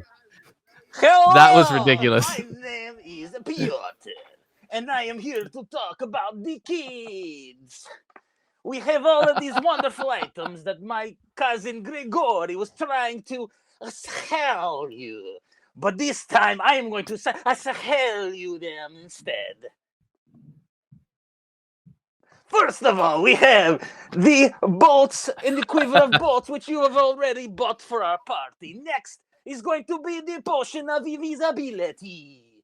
After that, we have the necklace of the fireballs. And after that, 2,500 gold pieces for the scroll of resurrection, which we will need for Grigori, unfortunately. So make sure that you go to twitch.tv/RealmSmith and go to the Extra Life panel in the bottom corner to donate to help the kids. Eh? That's all I got today. That's it. That's all. Good. It's good. It is what it is. Switching back here. All right, you guys ready to go back in? Yeah, man. I'm sorry, Brandon. No This is my luck with chance. Mel? You're stuck. No, unfortunately. For some reason, the technology that we need in order to make that work is not going to be working. So, unfortunately, Callie will have to be dealt with me, which is hilarious because I'm rolling really well for the I'm rolling really well for the enemies. I'm not rolling so well for Callie, unfortunately. But what can you do? All right, you guys ready? Yeah, we've answered a bunch of questions. Oh, I do want to say, if we didn't get to your questions, we've been keeping track of them, and we'll answer them next time around. Well, or tomorrow night. So I will do behind the screen tomorrow night. For those of you that don't know, we usually premiere these episodes on YouTube on Tuesdays. For those people that can't join us live here, and we chat with you, and usually the whole cast is in the chat chatting with people. And then at that point, we will. Man, I don't know how you do that voice, man. That voice killed my throat. All of that. But yeah. So tomorrow night, we'll do behind the screen, which is your opportunity to kind of get behind the DM screen as we explore a lot of what I do at the table and the decisions I made in the last episode and kind of episodes leading up. And we'll talk a little bit about the Wild Mount campaign as well as the prologue that is coming up. So tune in for that. Jason, can I ask Eastern time? Yes. Can I ask a question to the people in the chat? Yeah. I'm considering doing a new stream called The Player's Table. And I just want to know if people would watch it. If because I've had fun, like I had fun on Behind the Screen, that was super fun. I think it's obviously very DM focused, and I love DMs, but they kill us, right? Players, they kill us. So so I'm just wondering, I'm wondering if there's space for a player focused stream. So anyways, that's a thought. That's just a thought, and I'm putting it out there to see what people think. Let me know in the comments, and I'll read. Yeah. Also, beyond that too, we also have we're looking to launch another show with Brandone Perkins. Oh, I did it right. I'm getting used to this. You did pointing thing. And we're looking at, it's going to be called Archetype with hype at the end. And the idea is that we are going to have him convert heroes and villains from popular fiction into D&D characters. And so, what would like the Hulk be like if he was in D&D? And what would Wolverine look like as a D&D character? For those of you, I mean, one thing that I love is when a new character comes to the table and doesn't know what they want to play. I'm like, listen, why don't you find a character that you enjoy from popular fiction and then convert that character into a D&D character? It's a lot easier. You can kind of get in their mind a lot easier because you understand the character. And so it was Brandon's idea. It's a brilliant idea. If you guys are excited and interested in that show, then let us know. I think it's going to be Wednesday nights we talked about, Brandon? Yeah, probably Wednesday. Okay. Nice. So that's probably the plan. We'll be announcing that in the near future with all of the craziness with Gary Con. It's put some things on the back seat just as we kind of convert and shift to a remote show. Joel is trying to get my attention while I'm finishing up your program. We're doing a giveaway for these again tonight for a spinner. Oh. Cool. So in the chat, just enter Mythroll, MYTHROLL. We've had 2 winners in the past 2 streams, and so if you want one for free, they're going for 33 USD on Kickstarter. For the meantime, they will be much more expensive after the Kickstarter. So yeah, just enter your name for that. Yeah, that's that. And sorry, make sure it's on the RealmSmith Twitch. You have to go to twitch.tv/RealmSmith in order to enter. And in the chat, just write MYTHROLL, and you will be entered to win a dice spinner from Mythroll Armories. You guys ready to go back in? Let's do it. All right. We left off with Dmitri. Dmitri, go. Yes. I am going to attack the one right next to me because I can't move through Sterling space because there's an enemy on the other side. Yeah. So I'm just going to attack the one right next to me with my longsword. Do it. And a 17. It's a strange sounding attack. That's our dear tavern dog with his cone on trying to scratch his neck. Hey, buddy. Okay, go ahead. Sorry, what 17 was the to hit. 17 is Longsword. a hit. Yep, longsword hit. Yeah. And it's 10 damage. And you were doing the one right in front of you, I assume? Yeah. Okay, cool. There are currently 3 left, folks, in front of you. Or in this room. So at the moment, there's nothing in between me and the doorway right now. Currently, there's nothing between you and the doorway. That is correct. Okay. Then and remember, the door is currently hanging ajar, kind of on its hinge. It's been broken. Yeah. So it can't be shut by normal means. Okay. I'll keep a close eye on that door. Okay. Because I know what's coming. In return. Okay. Callie is up. Callie is once again going to swoop down and attack. That is a hit. Very nice. Attack again. That is another hit. Nice, Callie. And that is going to be... and she kills it. The one beside you, Sterling, she looks like she is trying to kind of clear the space for you, Sterling, to do what you got to do. Falpher, you're up. Rone, you're on deck. So I'm going to run to that door again and aim for one of the last two that are still there. Well, you're not. You're up on the platform right now. Yeah, that's what I mean. Like I thought I came back through the door to hide. I want to head back out the door to the Okay, so to the edge of the ledge. I didn't realize you had gone back into the door. Okay. So you said you went back and you hid? Yeah, that's what I was trying to do anyways. If I didn't communicate that well, sorry. Yeah, I didn't hear it. Let's say that you did not. Sorry, just because that would have changed things that happened. Because then I'm there. So then you're already there. You're focused, kind of down. You want to train it on one of the ones across the way? Yeah. Okay, go ahead. Okay.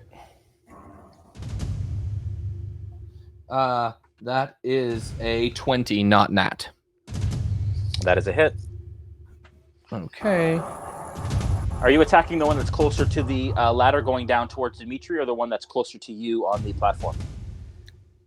Closer to Dmitri. Okay. And that is a 4 plus 3. So that's a 7 damage. 7 damage? Gone. Yeah. And then I'll retreat a little bit from the edge of the ledge again. Okay, where to? Back towards that door, so I can skittle down if I need to. How far? Let's go three spots away. Outside the door. Okay, so you are basically just in the doorway. Give me a perception check there. Yep. Sure. That's a 20. That's a 24. With the 24, you see that there are vines that have crawled up the staircase and have come up and are just stopped up at the top of the staircase, which you didn't notice before. As you're running back towards that doorway, you notice that. Okay, so I'll avoid that door then. So you're just gonna stay just outside the door? Yeah. Yeah, I'm gonna stay outside the door. Okay. Do I notice them moving at all? Are they like actually moving? They're still. They just look like they have climbed up the stairs and have stopped. Okay.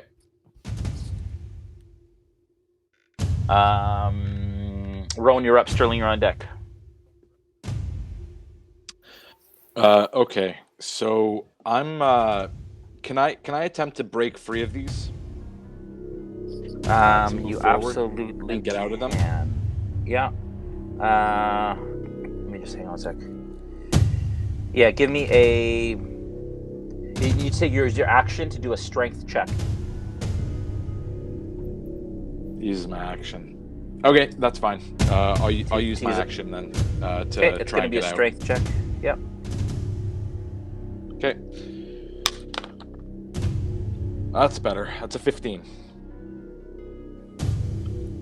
1 sec. Sorry.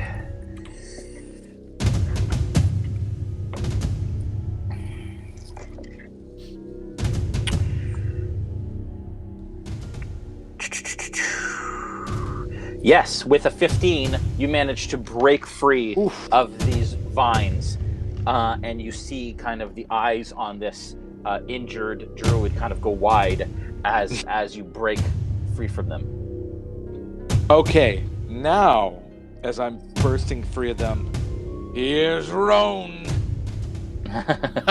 And then, would you like to move? How far away? So I want to be just outside of the. How far away is she from me right now? You're halfway down the halfway down the stairs, and so she is about 10 feet from the bottom of the stairs. So you're about 15 feet from her. I'll stay right there, just out of the entangled roots. Okay, so you're standing basically on top of them, but you're no longer restrained. Yeah. So I'll end my turn there. Okay. Sterling, you're up. All right, so if there's none else in my way, I want to go in the direction where I'd seen the druid go before and see if I can gather where she may have gone. Okay, how far do you want to go? And are you going to use both your full movement to get there? Assuming that I don't see anything that needs to die in the immediate future, then I would use a potentially full motion to get to wherever I think she went, and possibly even a dash. So Okay, so we'll move you 5, 10, 15, 20, 25. You get to this point and you realize you're going to have to seriously duck under this area here. Basically almost on all fours to kind of get through because you're large now. You do see that there are 2 more vats on this side. You also notice that there is a door that is ajar here that leads outside that you can see, and through the doorway you can kind of see the edge of what looks to be like large, a large keg almost. The edge of something that looks like a large barrel. This door is open, which Falpher went through originally. You look up and you obviously see the balcony. Go ahead. I haven't seen Falpher since. Actually, as you're running across, you actually haven't seen him. You saw him duck out and shoot and go back, so you can't see him right now. You imagine he's above you on the platform above you. You also see that there's a door here. Okay, but I get the sense he's okay. Yeah. You get the sense he's okay. There's also a door here that leads into a room, and then there's a staircase to a room that is above this area, which I removed. All right. So currently on your level, there are 3 doors, and then there are stairways to a door, and then there are doors up above on the balcony you can see. All right. So as far as the ones that I think she may have gone in, how many entrances would I imagine? So it's she past. May have gone in? So it's currently under the balcony. You know what? You're not going to have to crouch. This is actually much higher than it appears here, but it's like right at your head if you were to move under it. Yeah. But you can basically like go under to the corner, and she went into what appears to be a tower. Okay. I'll go that way because I feel like she's up to no good. Got to squash her. Okay, sadly. so you dash. You're going to dash through. Okay. Sure. So that is 5, 10, 15, 20, 25. As you come to the doorway of this area, you see that Rone is. I'm going to put you here, which basically puts you on the other side of the doorway here. You see that Rone is standing halfway up on a pile of vines currently. Okay. Halfway up the stairs. All right, on a pile of vines. Yeah, on like a broken pile of what appears to be vines. All right. Then I'll use my reaction right now for Uvar, and I'm going to give Rone advantage on whatever he does next. Okay. Okay. Very cool. And that is your turn? That's my turn. All right.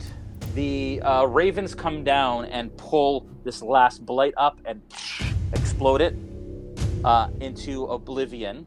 That druid that is standing currently in this corner here, Rone, she dashes down the ramp. Down the other stairs. And you hear footsteps around the corner there, Brandon. To your right, around the corner in this tower. Okay. And that is going away from me. Currently, what's that? Going away from me, right? Yeah, you hear steps kind of fade out over the next little bit. And then you guys are currently out of initiative. What do you guys do? Callie comes down, swoops down, and lands on the ground. In the middle, Dmitri, you're still in the corner. Falpher, you're up above. What do you guys do? I'm gonna dash right over to where Sterling had started going, and I'm gonna say to Callie on the way, "There's a druid this way," and I'm gonna go as far as I can to catch up with Sterling. Okay, so you cross the way. Did you see twig lights behind you, Adam? Coming from the door. Sorry? The bigger ones. The ones that were I heard. outside. Yeah. You give me a perception check, Adam. Okay. 14. With a 14, you look when he says that you look across the way under the overhang, and you notice that there are shadows moving in that doorway. You also hear noise and movement through the open door behind you that also leads out that you now notice is ajar. Okay. The furthest one in the corner. Okay. What I'll kind of mention that to jar is Callie. it? Oh, jeez. I'll say the big ones from outside are coming. We need to get to this druid and end this. And then I'll go as far as I can. Okay. Brandon, can you give me a perception check?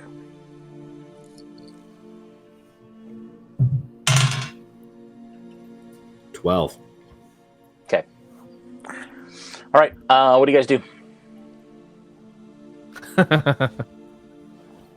We're proceeding down the stairs. I'm over top, correct? I'm not kind of Right. with them. Yes. No. You see Dmitri join Callie in the middle of the room, and they start to run to the corner. Okay, I'll yell down to them. Everyone, I'm up here. And you look up and you see Falpher on the edge. Or no, sorry. Yeah. So you you hear talking. Yeah, you hear talking in the tower, and you also see them kind of go under the balcony. Okay. I do not want these vines to climb any further because they're coming up the stairs. I will try to find another way down to find you, and then we must go. Sounds good. So can Try and catch up. Can I find? Yes. Can I try to find a way down, Jay, that doesn't have the stairs with the vines? Can I identify one? Not currently. The only way down is through that tower. Or you could go back into the room that you did, the kitchen room, and then go down into the barrel room and come back out. You can do that as well. That's what I'll do. Okay. Yeah, that's so what I'll that attempt puts to you do. basically that puts you here if you're going to do double movement. Yep. You guys now start to hear noises imminent outside of that door behind you, and to your right there, Falpher, leading outside. We must go. They are simply out the door right now. We must go. To follow the druid, you mean? They're coming for us. Yes, I guess if we kill the druid, we probably cancel out this strange beastly stick things. That's my thinking. Do we chase her down? Or him? Him I or think her? so. I think it's a her. It looked... Yes. Where? This way. I was following Sterling. Sterling, did you see where they went? I guess at this point, a minute would have passed by now. Yeah. So you're back down Okay. to small Sterling. Yeah. I And heard you some see steps Callie's- going down the stairs this way. And you see Callie's wings disappear. Are, And they're are we gone. out of turn order now? Yes, it's Yes. just open initiative now. Yep. Oh, I just want to run after that lady. Just flat out dash after the way she Okay. went. So Rone takes off down the stairs towards where that lady, where the druid went. And I yell, I'll follow. this way, quickly. Okay. You guys Yep. are all going to follow? Okay, Yep. so let me just reset here, guys. Give me 1 second. I'm just taking my mic off just for a sec, just so I can grab small Sterling, because I can't find him. Hang on. Just got to find Small mini Sterling. Small Sterling. Robots in disguise. Small Sterling. More than He's actually a robot out of disguise. Got him. Nice. Okay, Sterling, as you shrink, you start to notice that that as Rone kind of runs past, that he currently is holding a staff that you don't recognize. It's this black gnarled staff, and it seems like it's oozing some sort of liquid that looks blood in color. As he kind of chases down the stairs. So, I mean, this is Rone, so I guess I don't really question it. It's kind of... Got it. Okay, so the order in which you guys are... Yeah. The order in which you guys are entering, due to kind of where you were, is Rone is first, coming down the stairs. Sterling would be second. Dmitri and Callie are next. Falpher, you're last. Okay. Let me just reset the camera. Fun. This is what happens when you're producing on your own. Oh, great. On your Rone. On your Rone. There's no place like Rone. Rone. Producing all. I am so Rone-ry. Okay. All right. Rone-ry. All right. if you want to. Okay, so to call my Rone. Oh dear. Okay. Yeah. All right. Nice product placement, Jay, by the way. Oh, you like that? As you start to head down those stairs, Rone, thick moss covers the walls of this underground staircase. At the foot of the step is a landing with an arched wooden door set into the north wall. And that doorway is here that you see that there's a door. You don't see any of this stuff just yet. Okay. What do you do? When I reach the bottom, does it visibly look locked, or does it appear open to me? No, it's a doorway. It's not a door. It's just a doorway. Oh, it's a doorway. Okay, I want to Yep. reach the doorway and take a quick peek around. Just a brief peek. Just to make sure, there's not a firing squad on the other side. Okay, so you kind of go down. Give me a stealth check. I'm assuming you're doing this quietly. Sure. So that will be a 5. Okay. You think you're moving quietly, but it's pretty wet down here. You hear drips, and it's actually quite cool in this cellar. Sterling, you are coming down the stairs next. You kind of crest the top of the stairs, and Dmitri, you are right behind him. What do you guys do? Sorry. As you enter that thing, wooden pillars and beams support this 10-foot. Wooden pillars and beams support this 10-foot high ceiling of this ice cold cellar, which is split in two by a 10-foot thick brick wall. A thin mist covers the floor. Each half of the cellar features an 8-foot tall wooden partition that doubles as a wine rack. The western rack stands empty, but the eastern one is half filled with wine bottles, and that's what you currently see. Okay. Is there any sign of where this person went? Give me a... Well, you're at the top of the stairs, Brandon. I'm assuming you come down? Yeah. Assuming Rone hasn't hurried forward, I would go up next to him. Have you entered the room, Rone? No, I'm going to linger and let someone else go first. Okay, so there isn't a lot of space, but Sterling, if you want to move ahead, you can kind of move down into the entrance here. Okay. Okay, so as you kind of squeeze past Rone, you look in. Give me a perception check. Okay, I just rolled. It's 21.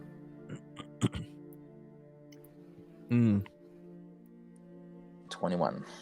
With a 21, you see that something moves behind the eastern wine rack. Through the holes, you glimpse a half-dozen humanoid figures, and you see one with a full rack of antlers. You hear a gravelly voice. You hear a gravelly voice kind of speaking under its breath. Okay. Coming from this, like it's this trying to be area here. quiet. Yes. Do I get the sense that it knows we're already here? Give me an insight check. So it's lit up down here? No, it's quite dark actually. Do you have night vision, Sterling? Dark No. vision? Then Nope. actually, it's dark. I take all of that back.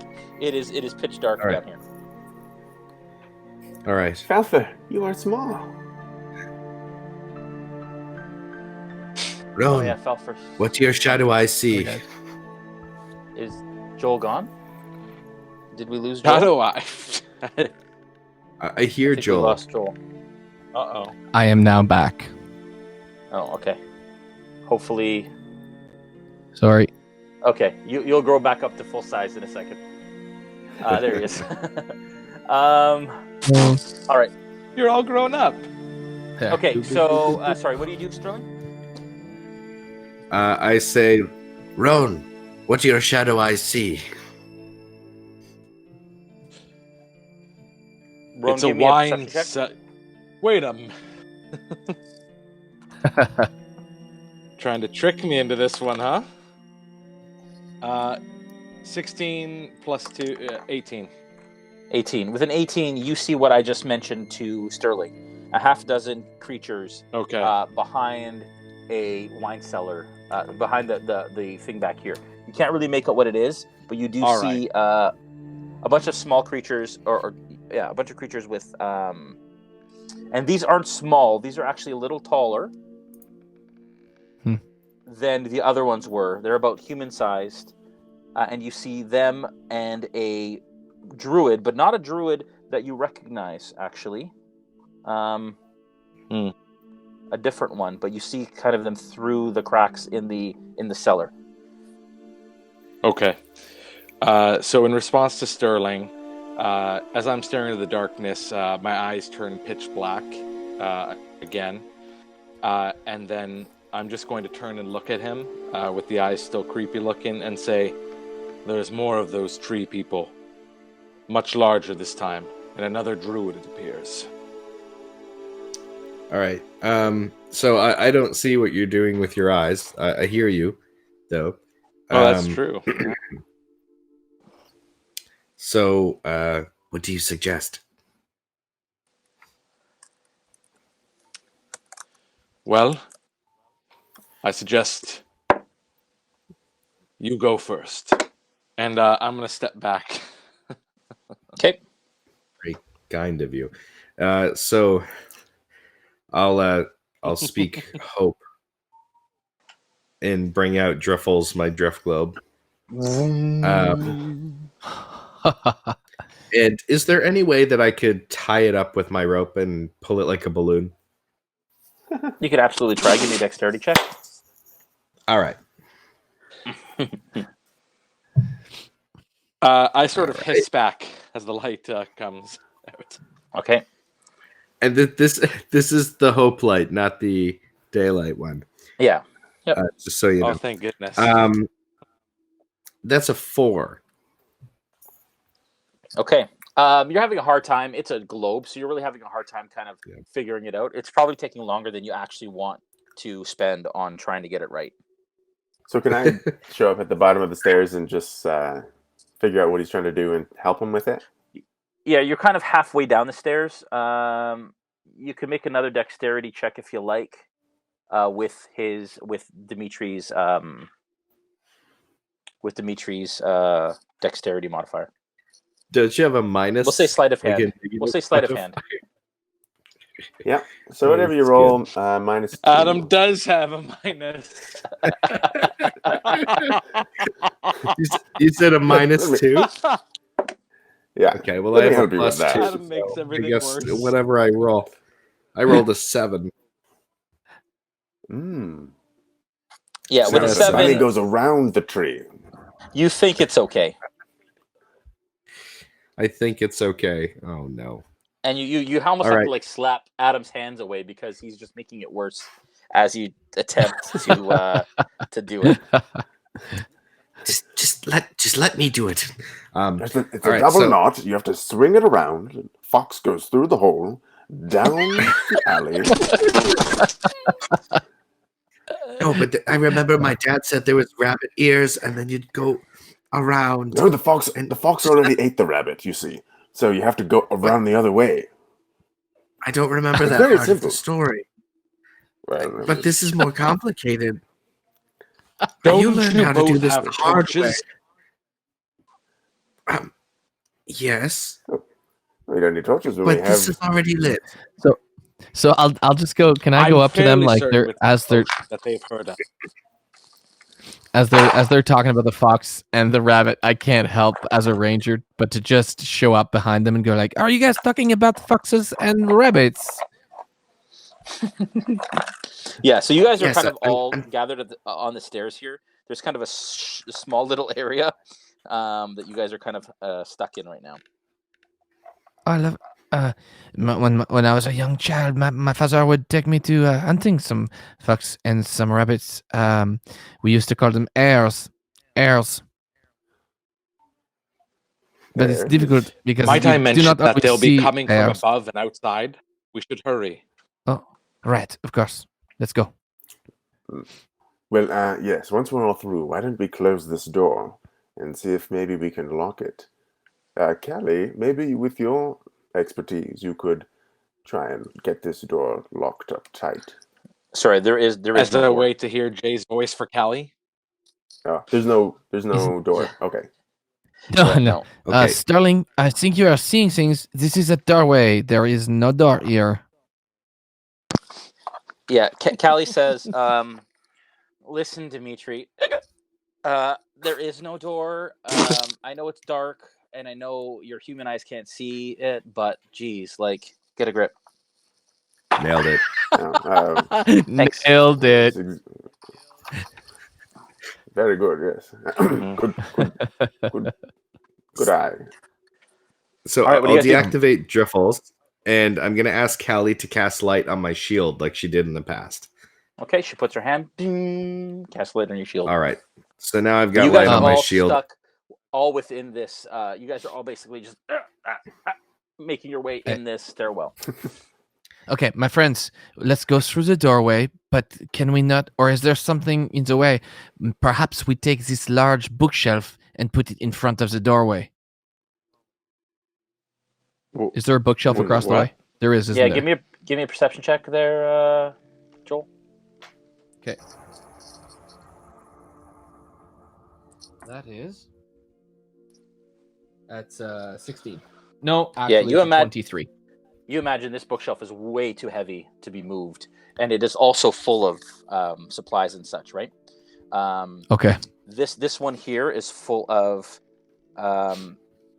sorry.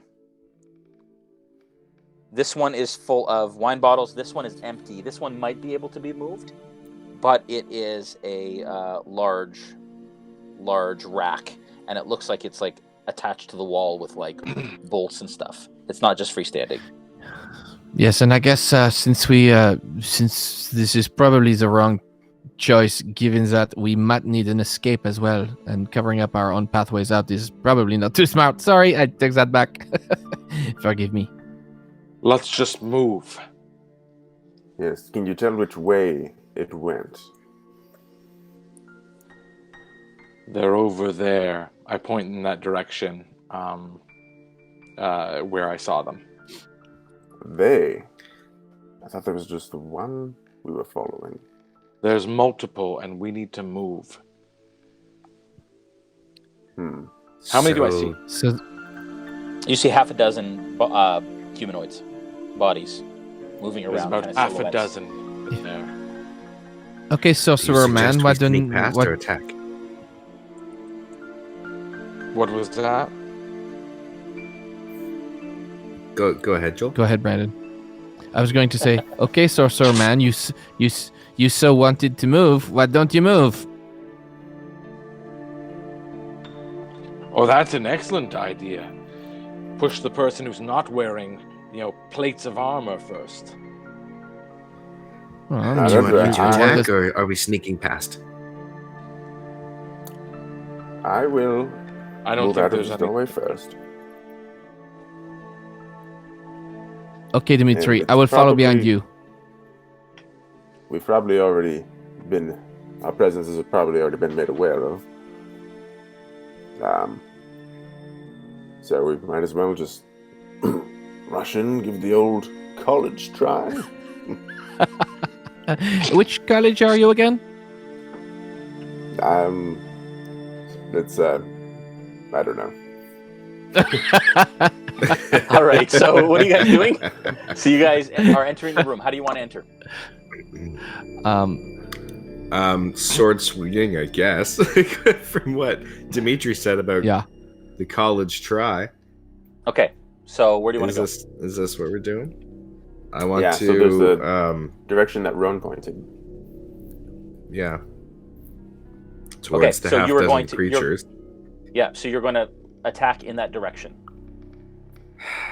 I don't think it's a good idea, but it seems like it's what we're all planning. Okay. Okay. What do you do? All right. So I go forward, and I want to see if I can get a glimpse of these creatures. Okay. How far in do you want to go? Just far enough so that I see them. Until we're, check. Are they moving very slowly? 21. Because how far away are they, Jay? From Sterling right now, they're about 20 feet is the closest one behind this. Okay. Bookshelf. I'm just gonna. I sort of want to just push up behind them and say, "Enough's enough," and then I want to blast firebolts out towards them. Okay. All right. So for you to okay. So first of all, Sterling, how far out did you go? You made it to about here, and you can see them. I want to go out till I have clearly from there. I want a clear shot. So, yeah. So you are here, Rone? Yeah, just behind Sterling is where I want to be. Okay, and then Dmitri, where do you want to be?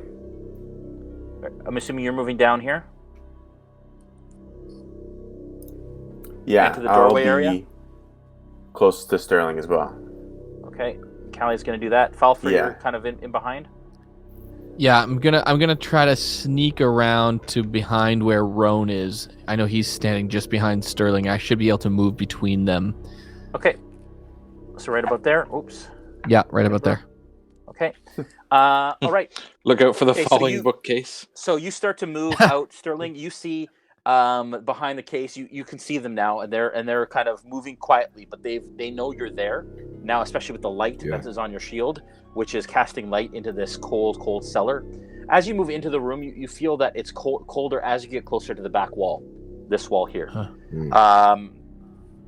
And Rone pushes basically past you, says, "Forget this," and he extends his hands. Do you want to do your attack, Rone? Yeah, I'll do a firebolt towards one of the wood ones. Okay. I'm assuming I can see him clearly in here with my dark side of 120. You can't. Well, now the light is there's light, and also with your dark vision, you can see that there's a bunch of them in that back corner, and you see that there is one in front. And you do see now for a firebolt. Yeah, as you kind of round the corner, you see that this one is medium-sized, probably about 5 to 6 feet tall, and it is covered in vines, but full of needles that extend from its body. Is the one that is right in front.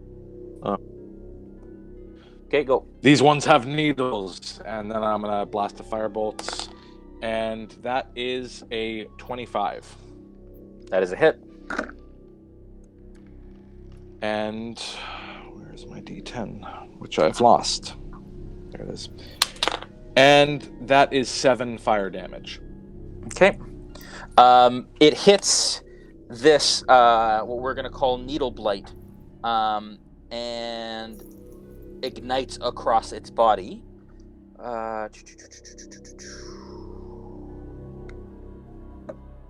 And it takes 7 points of damage. You said.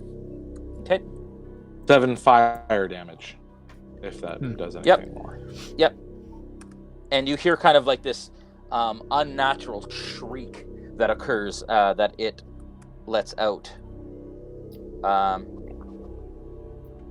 And I would like everyone at this point to roll initiative. Initiative. 10. 20 to 20. 25. That would be me. Nice. 20. 15 to 20. Okay. 10 to 15. 11. Guys. 11 Okay. for Rone. Yep. 5 to 10. 6. Sterling, you're in the same order. Dmitri. I was 10. And then Callie actually rolled fairly well, so she is here. Okay. All right. So Falpher, you're up first. Okay. I will. I will. Damn it. Reload. Yeah, exactly. So I won't reload. Instead, I'm going to improvise an attack. Crap. You know what? I'm just gonna reload. Okay. You take the moment to reload both crossbows. Rone, Yep. you're up. Callie's on deck. So does the needle blight, that's what you called it, the needle blight Yep. look damaged to me? Yes, it does. All right, I'm just gonna Quite I'm damaged. just gonna go and for it's still another, kind of smoldering. Yeah, I'm gonna go for another firebolt at it. Okay. And that is a nat 1. Oh dear. You let out a firebolt, and it misses it, and it sets the rack that is in front of it on fire, and it starts to smolder and fire, and there is now flame and smoke starting to collect in this room along the ceiling of the cellar. Oh man. Do you want to move at all? Nope. I'll stay there. Okay. Callie is up. Callie says, "Geez, guys, get in there!" And so she kind of comes around and she attacks the one in the front. She just runs up and starts to attack the one that's on fire. That is a 23. That is a nicely done, Callie. That is a 21 on both of those. And she quickly dispatches this one in the front as she kind of, and it falls into a pile of viney sort of things. Then she is going to use her bonus action to move back and disengage into this area here. At this point, from just on the other side of the other rack, Falpher, and Callie notices it too. Rone, you hear it. You all hear the other missing druid that was coming out basically down the stairs. Steps out here. Sorry, that is the wrong druid. Anyways, I'll use that druid for now. I think I don't have the other druid. The druid steps out and again does that here, the other druid. And you notice too that she is now covered. Her skin looks like it's made of wood. It's got wood grain and bark. As she steps out, she does this again, and these vines sprout out in a 20-foot radius around where you guys are, basically. So 20-foot cube, so 5, 10, 15, 20, basically covering all of you guys. I'd like everyone to make a strength saving throw, please. Let me just make sure that that's what it is. Yeah, strength saving throw for all of you. Oh yeah. 14. Okay. 19. Okay. 15. 15. Okay, all of you managed to kind of sidestep it. You're super lucky you did so. As you kind of all sidestep the entangle, and are not caught. But the other druid steps forward into this space here, out in front of you guys, and she says out an incantation, and pulls her arms out wide and then smacks them in front of her as she casts a thunder wave in your direction. I would like you all to make a Constitution saving throw, please. Is it the spell Thunder Wave? Yeah. So she's within 5 feet of us then? Yeah. Dirty 20. Sorry. The range is 15 feet. It's a 15-foot cube. Hang on a second. Sweeps out. Yeah, sweeps out from you. Isn't it based on her? Originating from you must make a. Yeah. Sure, you're right. So she steps into here, and then it's a 15-foot cube that covers all of you. So she just runs right out and claps together as she casts this. If you had all been entangled and stuck and restrained in that thunder wave, that would have been very bad. That is. Oh, you guys are lucky. Sorry. So what? How much is that? Sorry. Who failed? 8. I probably failed. 8. Is it a con saving throw? You said. Con, yeah. Yeah. Anything over a 12 I'm good with that. Is a save. Okay. So anybody under a 12 takes. That's me. 11 points of thunder damage. I am a 12. What happens with that? Beats it. Beats it. So you're good. Okay. So you stand your ground. Anybody under a 12 takes 11 thunder damage and is pushed 10 feet backwards. Who failed? Me. Joel. And okay, so 5, 10. Joel, you were pushed 10 feet back towards the other. The other druid. The tower. Okay. And you, Dmitri, you are pushed back against the wall as you hit. You take the full brunt of this. The rest of you guys manage to stand your ground. You take half damage, which I will say is 5 thunder damage to the rest of you. All right. Okay. But she is now right in front of you, Sterling. In the middle of combat, I yell out to Dmitri, I can barely hang on. I'm very hurt. Okay. At this point, the needle blights start to flood out of the room.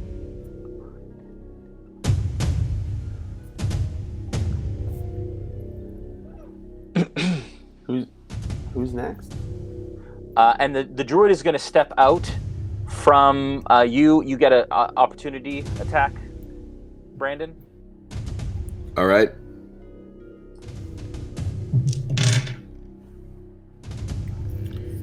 I think that's a miss. It's a 7. Okay, yeah. So she manages to sidestep as your ears are ringing from this thunder wave, and these needle blights are now. Actually, you know what? 2 needle blights are going to stay back. 2 of them attack.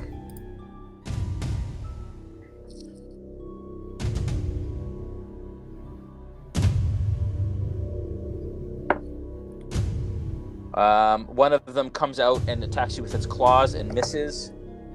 One of them hits Callie, and she takes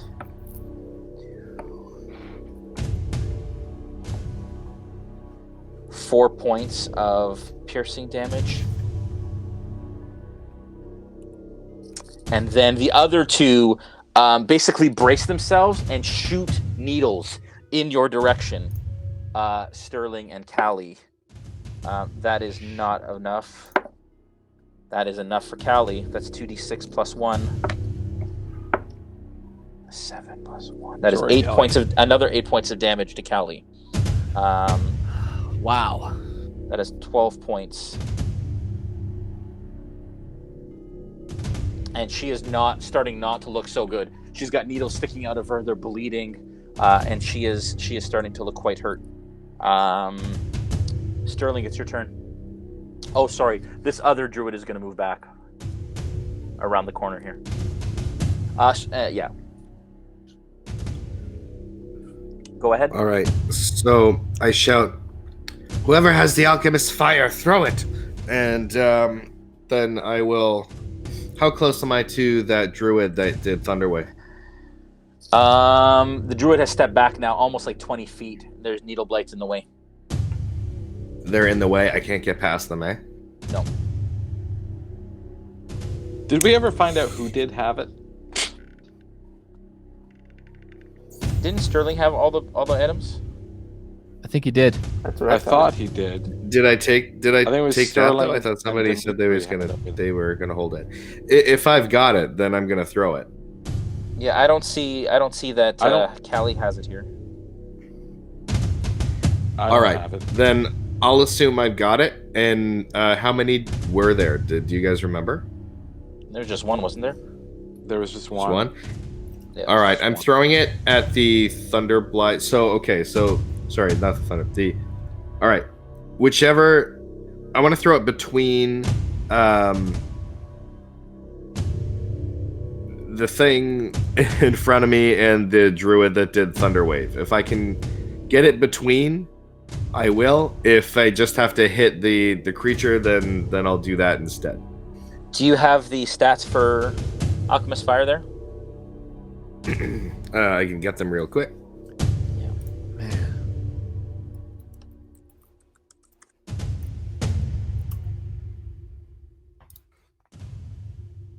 Make a ranged attack against a creature, treating the Alchemist Fire as an improvised weapon. On a hit, the target takes 1d4 fire damage at the start of each of its turn.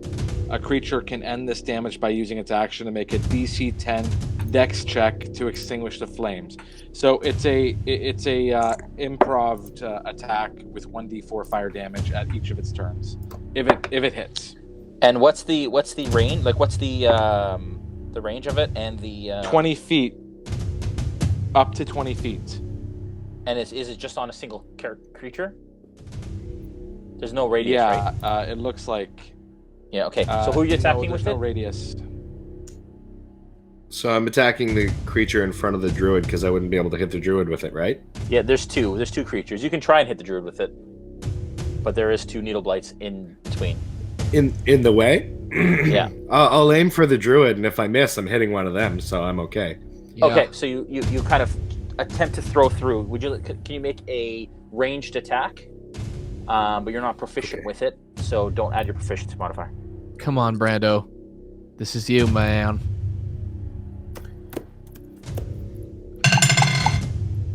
Here we go. 4. Oh man. Oh! It goes past. She crashes in the other tower ground area. Yeah. All right. I use my bonus action for a second wind, and I'll heal 6 points. Okay. The other issue is that I realized that you guys actually came down this tower. You didn't come down these stairs. So we'll just play it as if you came down these stairs. I unfortunately put you down there. You shouldn't have. You should have been here, which wouldn't have made a huge difference. But anyways, just so you guys know. Okay. Unfortunately. So if you go back up, we'll have to figure out where you guys go back up. That was my bad. Okay. That was Brandon's turn. Dmitri, you're up. Falpher, you're on deck. Okay. So I'm just gonna. Was I knocked to the ground when I fell back against the wall? No, you just hit the wall behind you. It stopped you from moving any further back. Then I'm going to cast Hunter's Mark on the druid that's closest, and also going to attack it with my longsword. Okay. Yeah. Let's see if you can actually get through here. It's a little tough. There actually isn't a lot of space here. Insane. Yeah, there isn't space for you to get through right now. You could go diagonally through Rone, so 5, 10, and you could go into here. It puts your back to the other druid, but you, you can attack that needle blade right there. Okay, I'll do that. So I'll get to him. I'm putting Hunter's Mark on him, and I'm going to attack with my longsword. Okay. And that's 14. I believe that is a hit.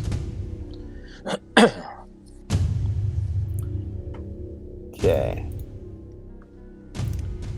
So, it's after my longsword damage and Hunter's Mark, it's 17. 17 And this slashing. is okay. So this is the one that is slightly smoldering, and so you managed to dispatch it, and it falls into a pile of needled vines. Okay. Do I have any more movement? Can I move up to another druid? So you could round this corner and get to this druid if you wanted to. Oh. That gets over here. That's the other druid. Yeah. Okay, I'll do that. So 5, 10 puts you face to face with the druid. As you come around the corner, she kind of gasps, afraid. Go ahead. Okay.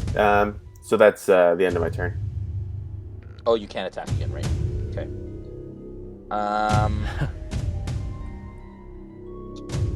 Okay. Callie is. Falpher, you're up. Rone, you're on deck. Falpher's. Yeah. So I'm going to light a torch as an action. Okay. And can I throw it as a bonus action? Yeah. Or is that an extra action? No, that would be your attack. So lighting a torch. Yeah. Oh, geez, I don't think it's. I think it's. Isn't it a free action to light a torch? Or is it a full action? No, it's an action. I don't. Yeah. So you would be able to throw it. You'd have to light it and then wait to throw it. Okay. You know what? I'm just going to use my crossbows and attack the nearest one. Okay. So yeah, the nearest one is basically straight ahead here in front of Sterling, that you can see. Do you want to move up or stay where you are, way back there? No, stay where I am. Okay. Yeah. Okay, go ahead.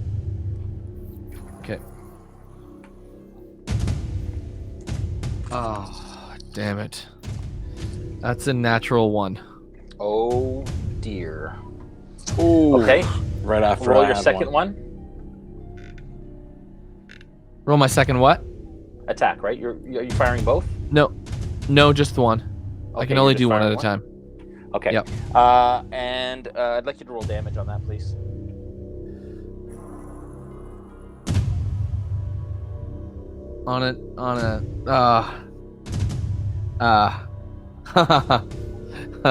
That's 9 damage. Okay. Oh wait, nat 1. Lucky. I don't roll nat 1. Thank you, halfling. Okay. Yes. Okay, I'm gonna roll again. Okay. That, however, is a 26. Not quite a nat 20, but a 19. Okay, good. And which one are you attacking? The one that's over here or the one that's in front of Sterling?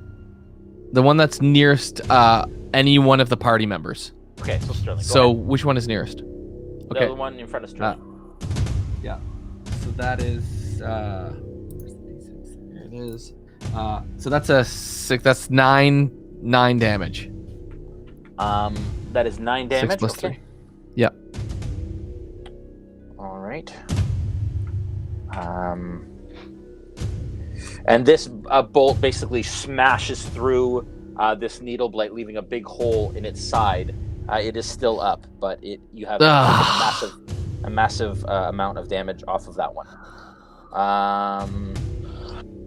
Falpher, you want to stay where you are? I'm gonna move back as far as I can from any that's any where enemies. you are right now. Okay, then I'm so you're sticking pretty around. far back. Okay. Okay.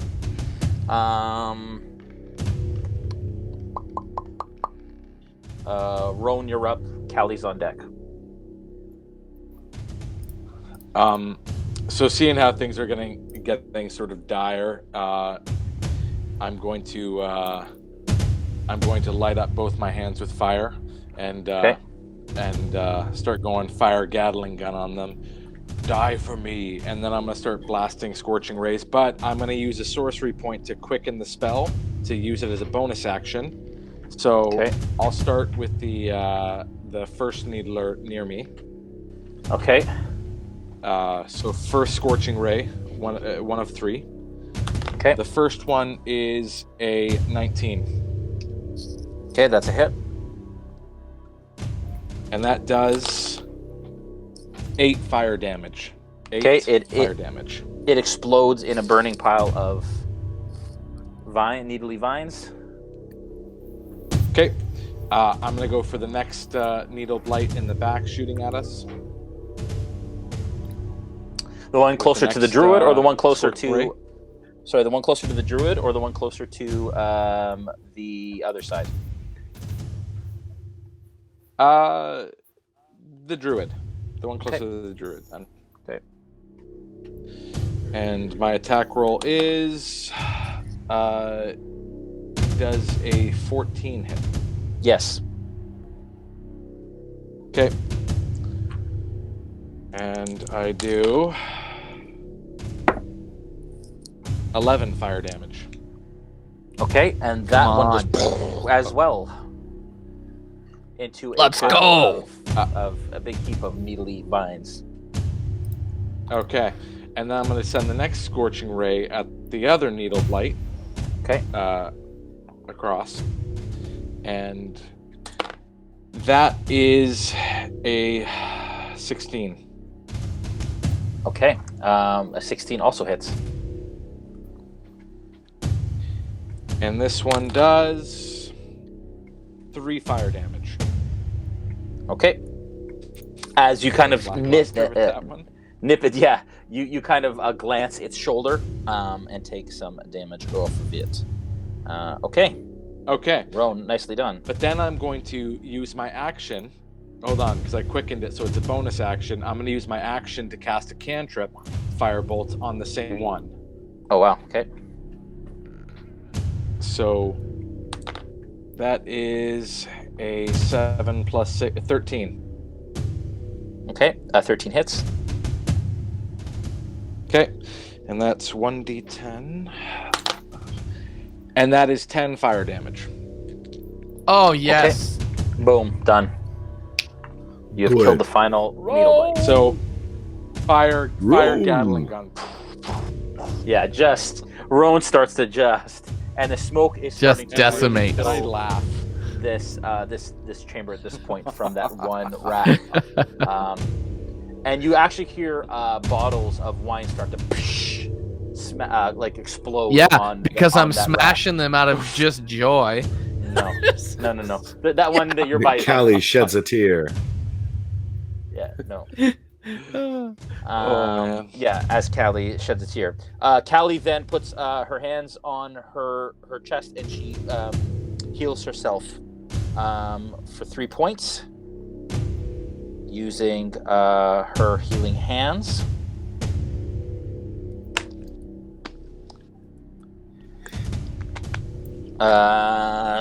Now it is their turn. As you kind of rush up with your sword, Adam, the druid instinctively puts her hands out like this, basically like on your chest, and casts Thunderwave. Oh I'd like you to make a Constitution saving throw, please. This should be interesting. 18. Okay, so you're able to hold your ground. You take half of 11, so you take 5 points of thunder damage as you feel this pain just rack through your body as you shudder with this pain. You guys hear this cacophonous, thunderous sound that comes from the corner where you saw Dmitri kind of go around the corner. You took that damage, Dmitri? Yeah. Okay. The other druid is going to. You also see that this druid here also has this bark-like skin.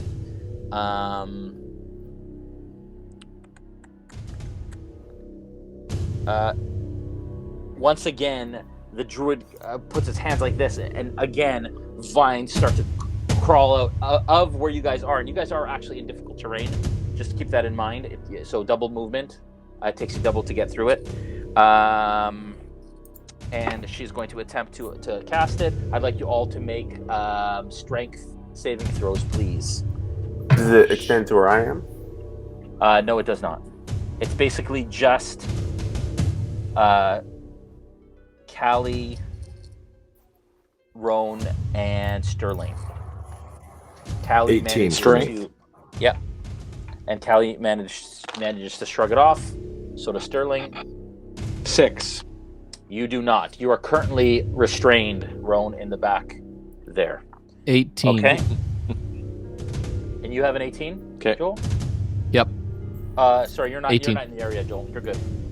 Oh, okay. You're actually not affected Good. by it. And then she disappears around the corner into that tower. Sterling, you're up. Dmitri on deck. All right, so I charge after her. Okay. Will I be able to get to her in my movement? 5, 10, 15, 20, 25. Yes, you get to her. All right, so I'm making an attack, but what I'm trying to do is I want to kind of hook her with my shield and impale her with my sword. So I'm kind of like pulling her forward into my sword. You know what I mean? Interesting. Okay. So it's an attack, but that's my flavor. Your flavor. Okay, good. So So let's make an attack. Yep. yeah. All right. Oh, come on. 8. With an 8, you try to bring her in with your shield, and she sidesteps it, and that just puts you off your foot, and you Okay. manage to swing wide as you try to attack Just gave her a hug instead. Yeah. Yeah, pretty much. Dmitri, That's you're up. okay. Falpher, you're on deck. Okay. First, as a bonus action, I'm moving my hunter's mark to the druid I'm in front of, Okay. and I'm going to attack with my sword. Nice. And it's a 15 to hit. That is not a hit. As your sword comes across, it hits her skin, and you're like, "Oh, that should do something." It actually chips off pieces of the wood that her skin has become. Okay. Okay. Okay, I'll end my Sorry. turn. Okay, Falpher, you're up. Rone's next. Yep. I'm gonna fire the Okay. other crossbow bolt. You're no longer in range of anybody. You cannot see anybody. Through the the other druid is through that wine rack, so she does get partial cover unless you want to come around to meet her. You're behind this rack here. Yeah, fair enough. I'll come around the corner. Yeah. And just so that I get in an eyesight and take a shot off. Okay. So basically, you're here. If I, yeah. Okay. And you take a shot off. Yeah. Go ahead. Cool. So then I'll shoot. Come on. That is a +7. That's a 16. Okay. With a 16, that is meets it, beats it. You hit. Oh. Okay. 1d6 plus 3. 1d6 plus 3. Everybody say it with me. 1d6 plus 3. 1d6 plus 3. 1d6 plus 3. So that's a 7 damage. Okay. Dmitri, as you kind of you're like, oh man, a bolt kind of flies past your head and sticks into the neck of this druid. As she stumbles back, blood pouring from her mouth, and she falls dead in front of you. And I do exactly that in the game. And then there you go. Yeah, exactly. Rone, you're up. You try to break through with a strength check. Well, Do I need to break through, or can I attack through? You can't move. You can't move. Yeah, you got to Because try. I'm restrained. Yeah, but it's basically like holding your hands, so you can't get the. You actually have to do a strength check to try and break past the restraining. It's almost like a grapple check. So I can't attack through it. Okay. No. All right. I'll use a strength check and pray. Yeah. All right. So this is perfectly on a corner of a 2 and a 20. I'd like to think it's a 20, but it is on the corner. So I'd like I you to will re-roll re-roll this. But I'd like to think it's a 22, if that means anything. that is a 12. Okay, It's a with a 12. 12, beats it.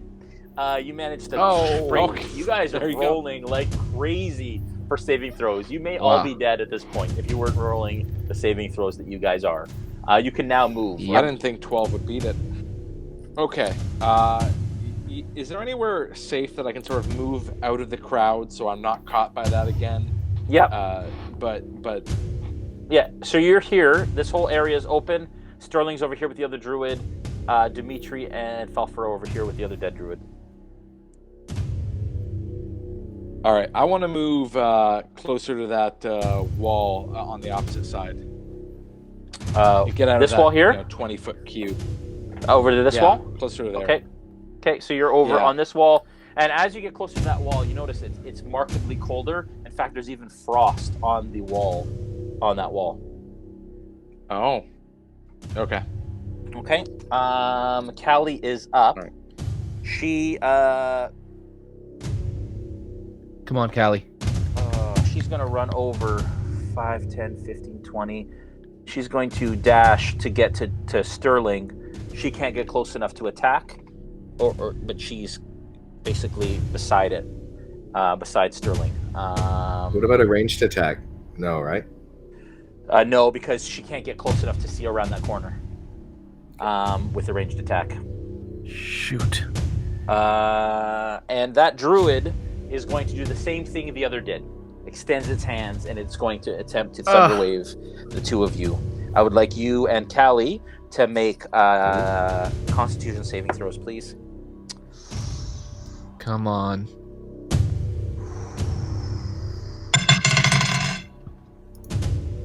$11.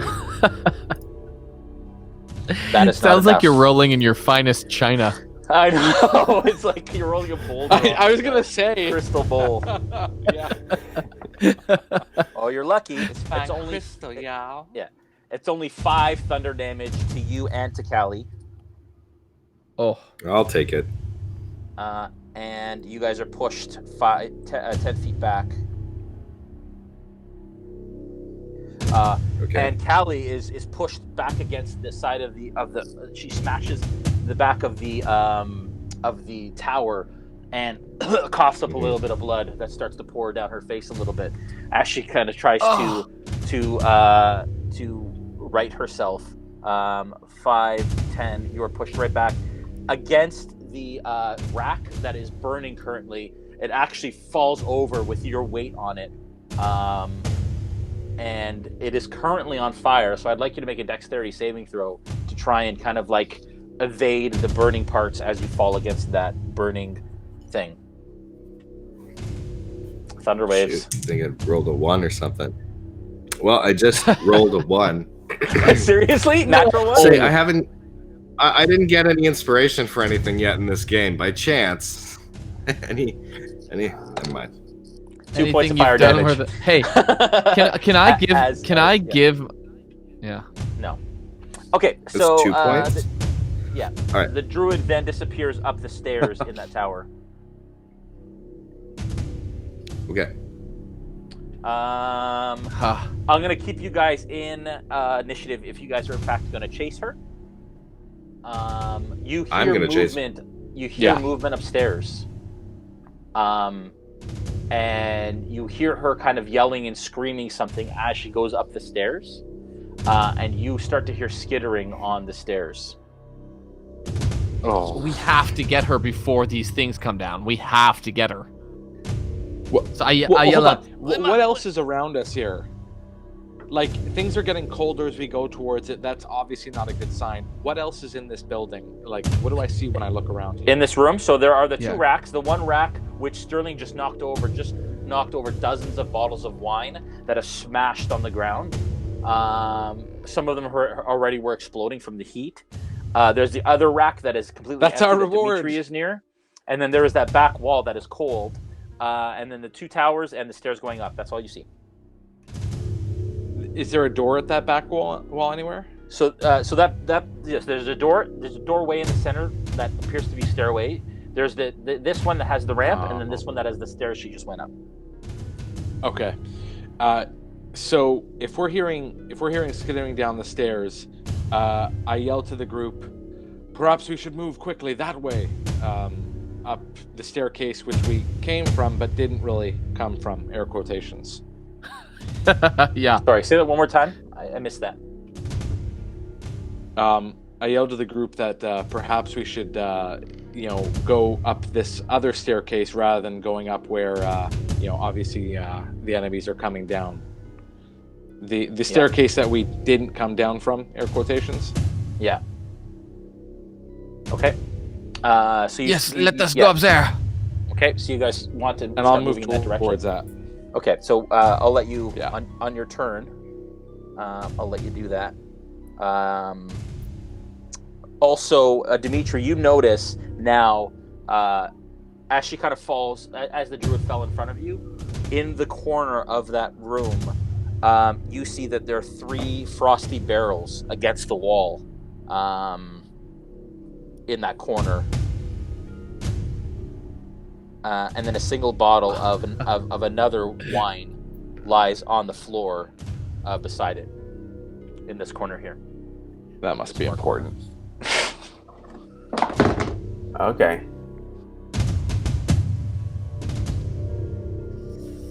Okay, you guys start to run in this direction.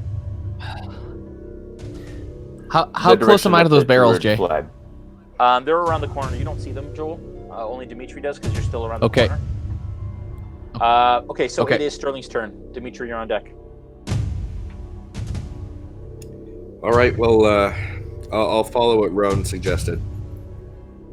Okay, so you start to back off. You're going to go full distance to the stairs? Yeah, 5, to 10, those stairs. 15, 20, 25, 30. Puts you at the foot of the stairs, and you see shadows start to basically round the corner of the spiral staircase coming down. Did she have to go through the fire from the alchemist's fire when she went to the other stairs by chance? No, because it hit the ground. It's so cold and wet down here that as soon as it kind of burned up that one twig light, it was done. Yeah. Dmitri, you're up. What do you do? All right. Okay. I do take note of the frozen barrels, Yeah. but I turn and I follow where Sterling has gone. Yeah. To try and catch up with this druid. Okay. 5, 10, 15, 20, 25. 25 basically puts you on the outside of the doorway. Falpher, you're up. Okay. I am going to. Did you two guys want to do any actions, or do you want to? Did you want to dash, or did you just want to get to the bottom of the stairs there, Fran? Because you still have an action. Yeah, we could. I'm thinking we would probably be dashing. I can't hear you, Brandon. I don't know if you're muted. How far can I see the top of these stairs? Are they straight? Do they curve? They're curved. It's a spiral staircase that goes up this tower.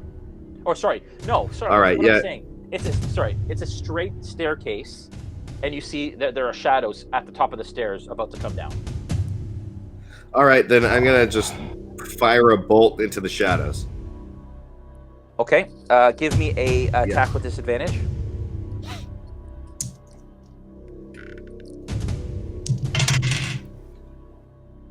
$17. Okay. With a 17, you hear it hit something like a and a rah. As you imagine, you did hit something, one of them. Do you want me to roll damage or anything, or? Yeah, roll some damage, please. 6 points of piercing damage. Okay, thank you. Cool. Dmitri, did you want to make an action at the bottom of the stairs there? I'll hold an attack action in case anything comes close enough to me to reach. Okay. All right. With my longsword. Okay, you ready in action? Falpher, you're up. Yeah. I'm close to the other druid, right? That died in front of me. You are, yes. Or ish. Can I check her body for healing potions or any potions of any kind? Anything? Yeah. So you come around the corner, and you do see the barrels now, and the one bottle of wine in the corner, and they're frosty. Okay. And you start to search her. She doesn't actually have anything. She has a staff, which is just like a gnarled piece of wood. Looks fairly mundane, and then she doesn't have anything else on her though. Okay, I'm gonna run to those barrels, towards. If I have any more movement. Yeah, you can. You have plenty of movement. So 5 feet puts you in. Another 5 feet puts you to the barrels. Okay. And I'll smash it and push it over. Try to open it and push it over. The barrel onto the ground.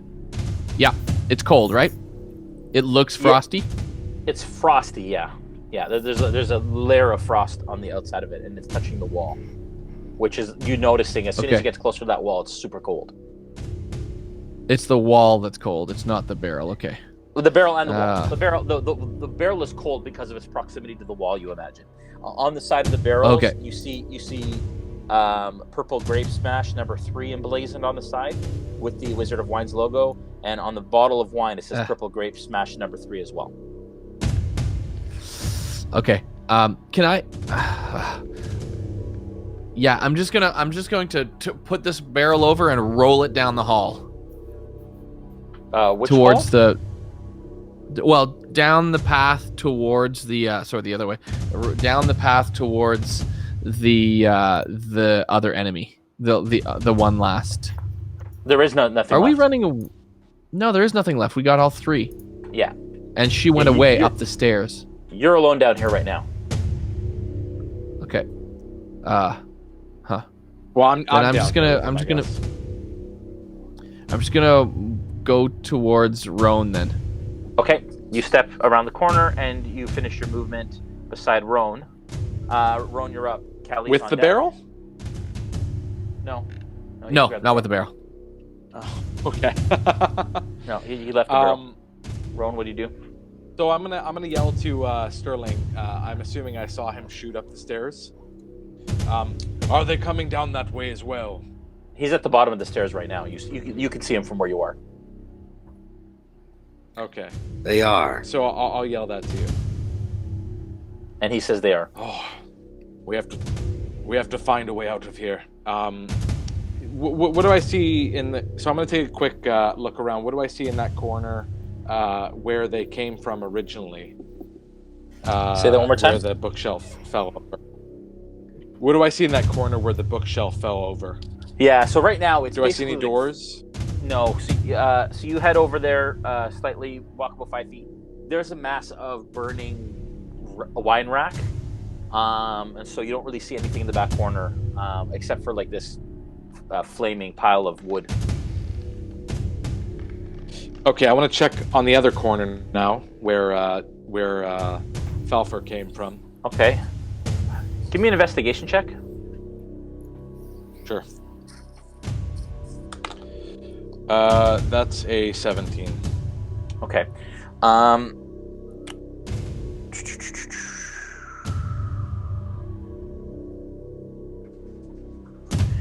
With a 17, you don't see anything really in that corner other than what I mentioned. Again, the back wall is markedly colder than the rest of the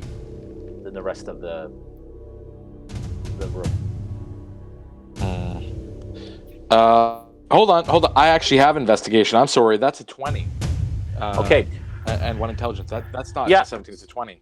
As you cross this area, you notice that there's something different about this wall here. That there's something different about the texture. I want to go up to it and attempt to figure that out.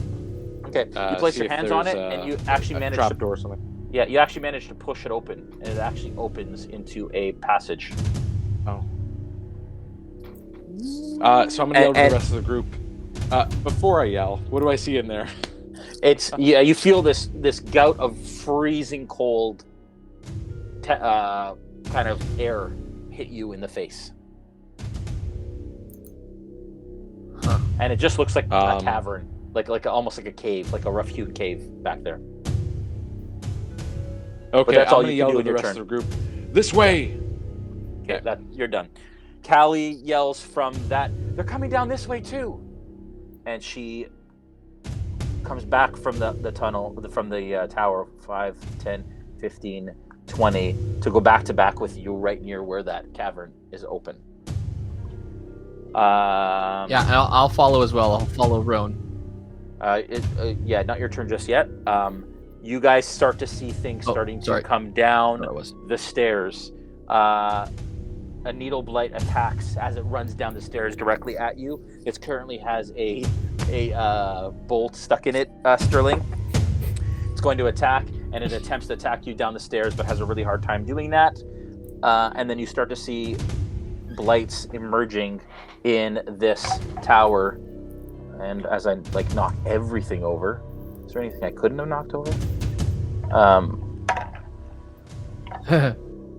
They start to emerge. As a reaction, down through this. As a reaction, I want to attack the one that just attacked Sterling. Just sure. You step in. Feet. Yep, you can do that. Yep. Okay, so 9 to hit. That is not a hit. It's just really difficult to get purchase on them, and they are just starting to flood in. Can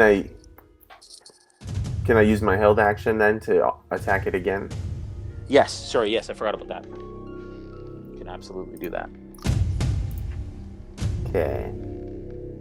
21. 21 is a hit. Okay, and 10 slashing damage to that one. Okay, and you cut right through its, almost clear into its chest, and needles and wood spray out, but it is still barely standing, but it falls back on its back against the stairs there.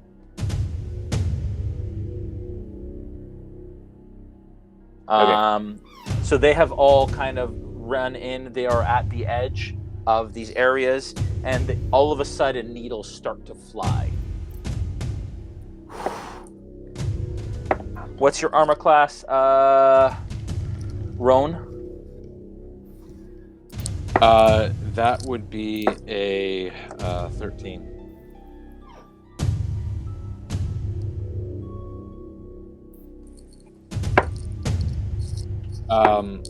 But if it's gonna hit, I might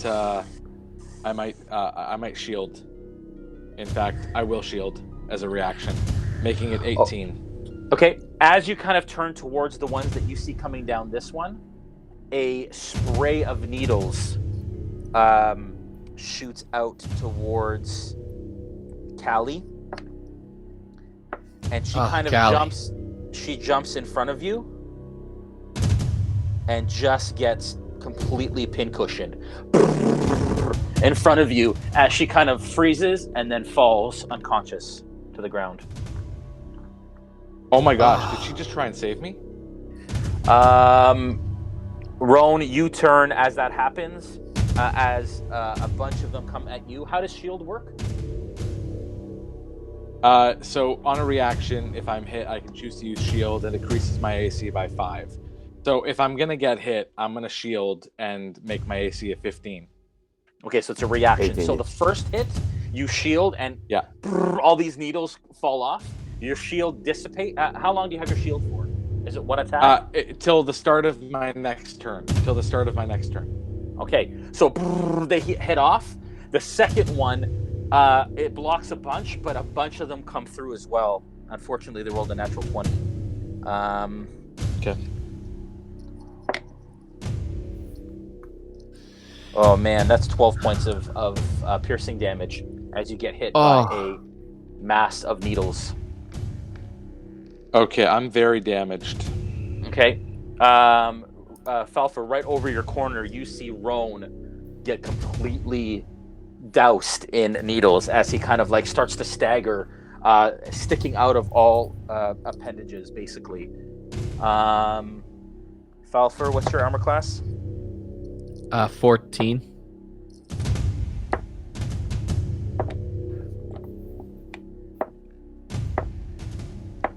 Jeez. You take 15 points of piercing damage as two of these needle blights step forward and start to also completely cover you. And that would be me on the ground, because I am down. Falpher falls beside you, Dmitri.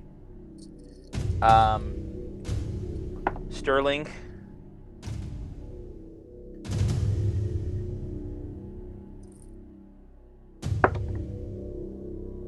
Sterling, needles shoot down the stairwell at you, and all of them just ding, off your armor.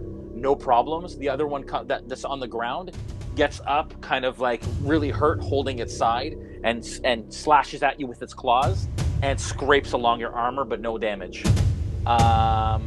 Dmitri, you came out of this without getting an attack at you. It is now Sterling's turn. Sterling, out of the corner of your eye, you see Rone get pin-cushioned. You see Callie go down. You see Falpher go down. All right. How many people can I carry at once in a single turn? That's a great question. Depends on who. Okay. To get to Rone, I'd have to pass by Falpher, right? Dmitri. Dmitri? Is he down? Falpher's... no, sorry, not yet. No, Dimitri's still standing right beside you. Yeah. So, but I can get by Dmitri, right? Yep. But you'll get an attack of opportunity. All right. If I use my giant smite to make myself a large creature so that it can carry more weight, would I, in my turn, be able to use my action to scoop up more than one person?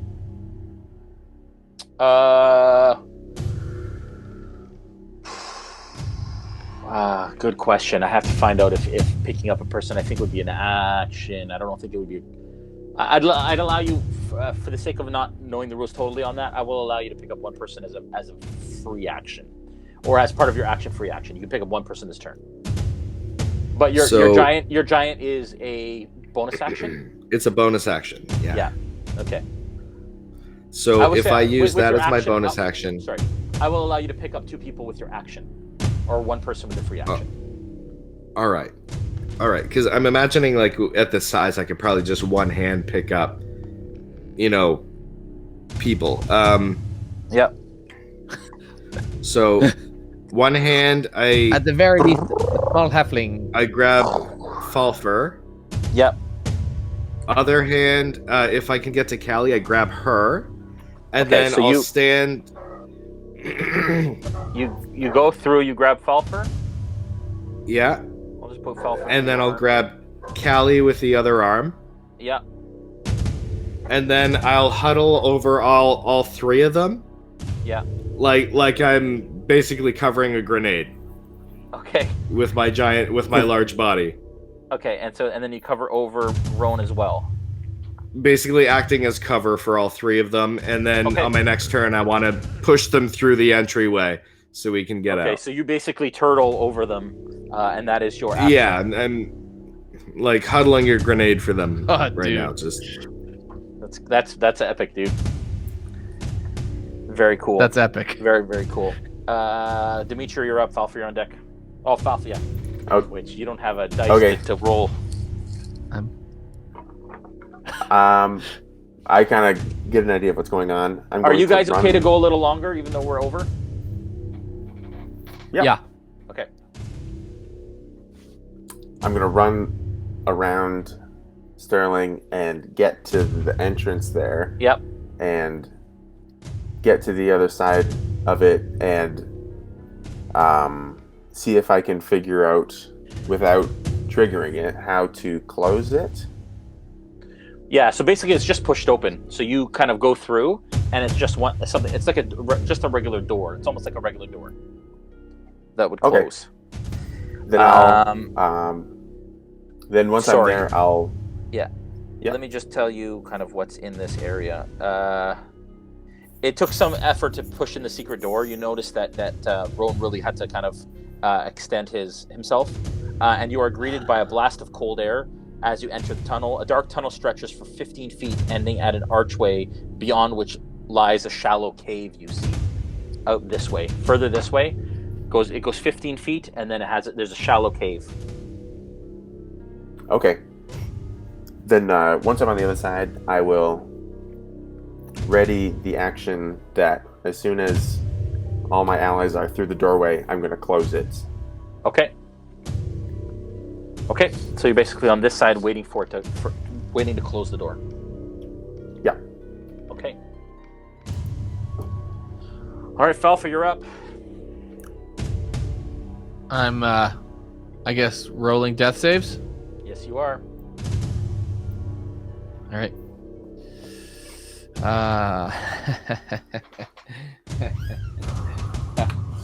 And that is a 19. Okay, that is your first success. Rone, you're up.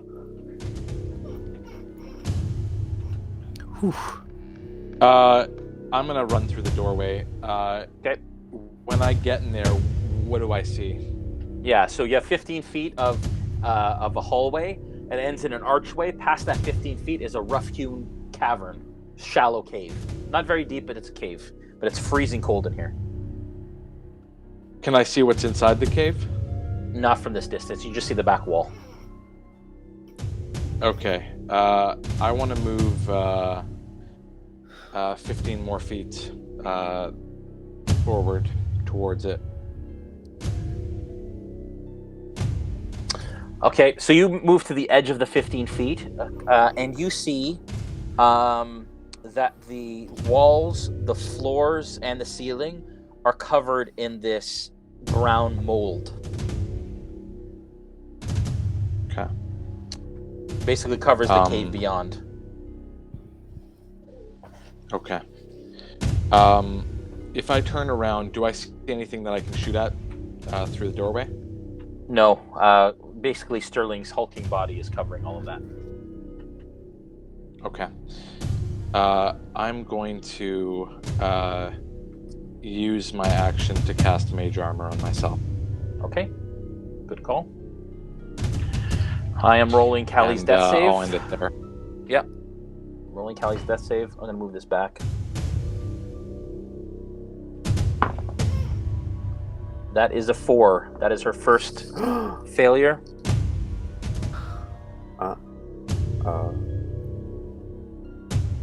Sorry, Callie. Okay. Oh, man.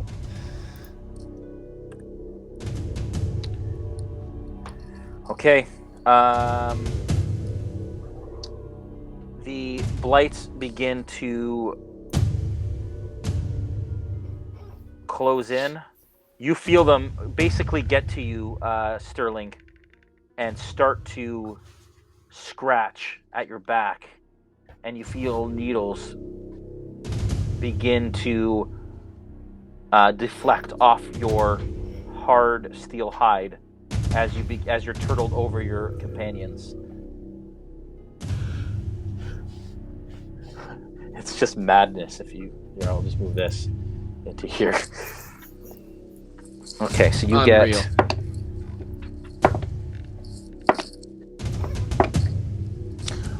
all these things are clawing, and finally your armor class is holding still and holding true, and the claws don't manage to in any way penetrate your armor. Oh, dude. A bunch of natural ones. But you do take 6 points of piercing damage as some of the needles that are fired by the rest of them embed in between your plates as you're kind of huddling over your. That's a lot of natural ones. That's good. It's good for you. Okay, that is their turn. Sterling, you're up. Dmitri on deck. I'm showing some signs of wear and tear. Now, with all those natural ones, they hurt each other, right? So You don't know. I don't. All right. You don't know me. I'm going to push Callie and Falpher through the door. Yeah. And I'm kind of like covering the door. Okay. Actually, no, I'm gonna. I see Dmitri there. He's figured out how to close it, right? Can You I don't see know. that from? He's on the doorway? other side of the door. You don't see him. But if I'm pushing them through, can I see him? The door has to be swung able to open. see- No, the door has swung open. He's behind the door, ready to close it. So you can maybe see the corner of Okay. him because he's ready to close it like this. You see All right. his So hand. I see a door though that could be closed. Okay. Yeah. So I push them through. I go through the door, and I'm gonna help him close it, Okay. and I'm gonna brace it. We're all three. Okay. I'm closing the door. Okay. So you guys close the door. You guys manage. It goes closes behind you. Sterling, you get in front of it, and you're basically holding it shut Yeah. as best you can. Yeah. Okay. All right. And I'll end my turn there holding the door. Yeah. Dmitri. Okay, I'm going to get next to Sterling and hold the door as well. Okay, and so you're going to help. I'd like you guys to make strength athletics checks. You can add yours to Sterling's, Dmitri. I actually get advantage in this state, in this large size. Okay. So I can still add it. What's your bonus? 6.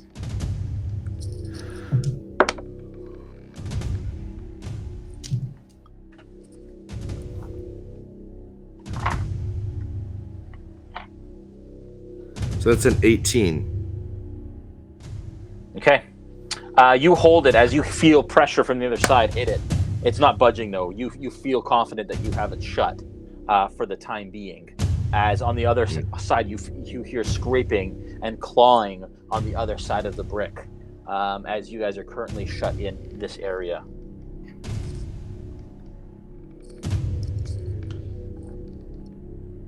What do you guys do?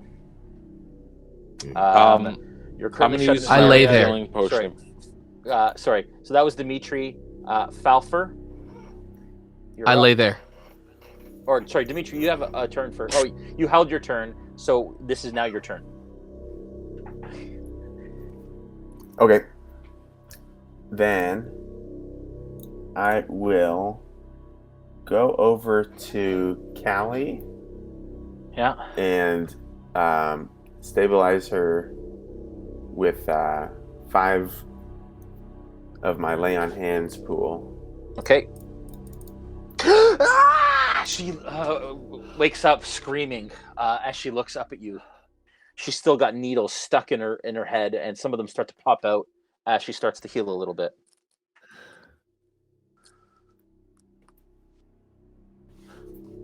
Okay, that's my turn.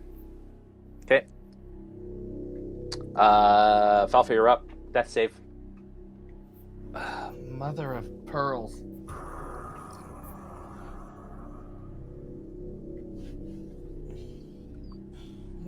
Seven. That is a failure. A failure. I Rone, am you're up. failing. I'm going to go over to Falpher. I'm going to take the healing potion that Dmitri gave me after I used mine to save him in the death house. Yeah. I'm going to use the healing potion on Falpher and pour it down his throat. Okay. Roll your healing potion. So that's Come on, 2d4s big money. plus 2, I believe. First one's a 4. That's good. Second one is a 1. 5 plus 7. Yes. 7 HP. Falpher. You also scream as if coming out of a horrible nightmare.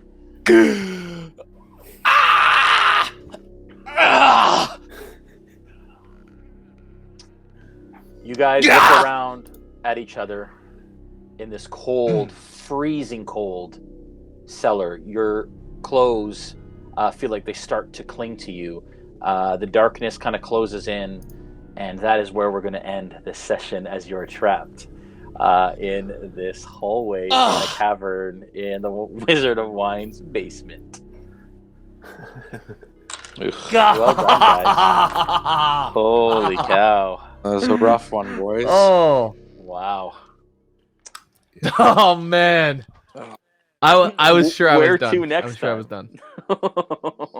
done. Here's what we should do. I should sentries rest in front of the door because I weigh over 300 pounds. Maybe they can't open it. And then we get our long rest. And we I don't just know get if some you sleep get there. Who knows I how think long that's these considered things? They're probably interrupted if you summoned, right? continually get slammed again. Sorry, one at a time. What's that? Oh.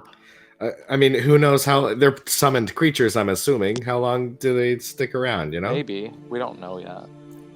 Longer than you stay a giant. well, longer than I stay a giant. but even so, my regular weight is over 300 pounds. I can just sit in front of the door and sentries rest there. I guess, right? Yeah, it's true. That's true. Yeah.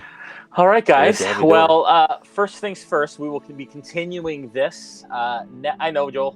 Before you say it, I know.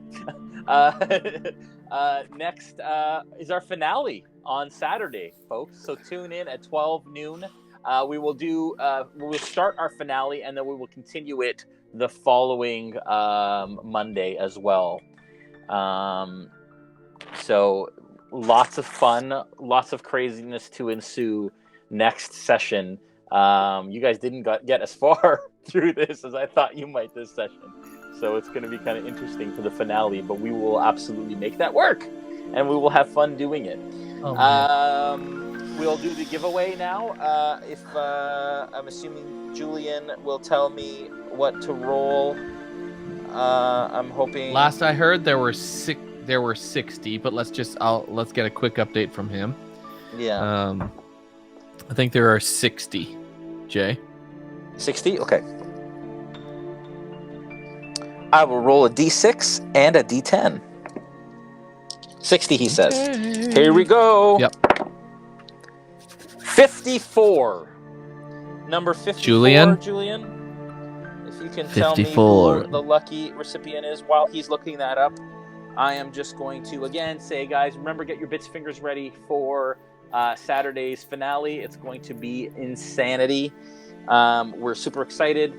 I can tell you at this point that for Into the Mist, Matt Lillard and Nora will be joining us for that stream.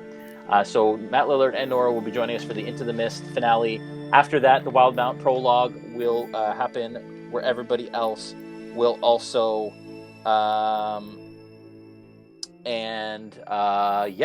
I'm very, very excited. Hang on one sec. So fun. Julian is coming back here.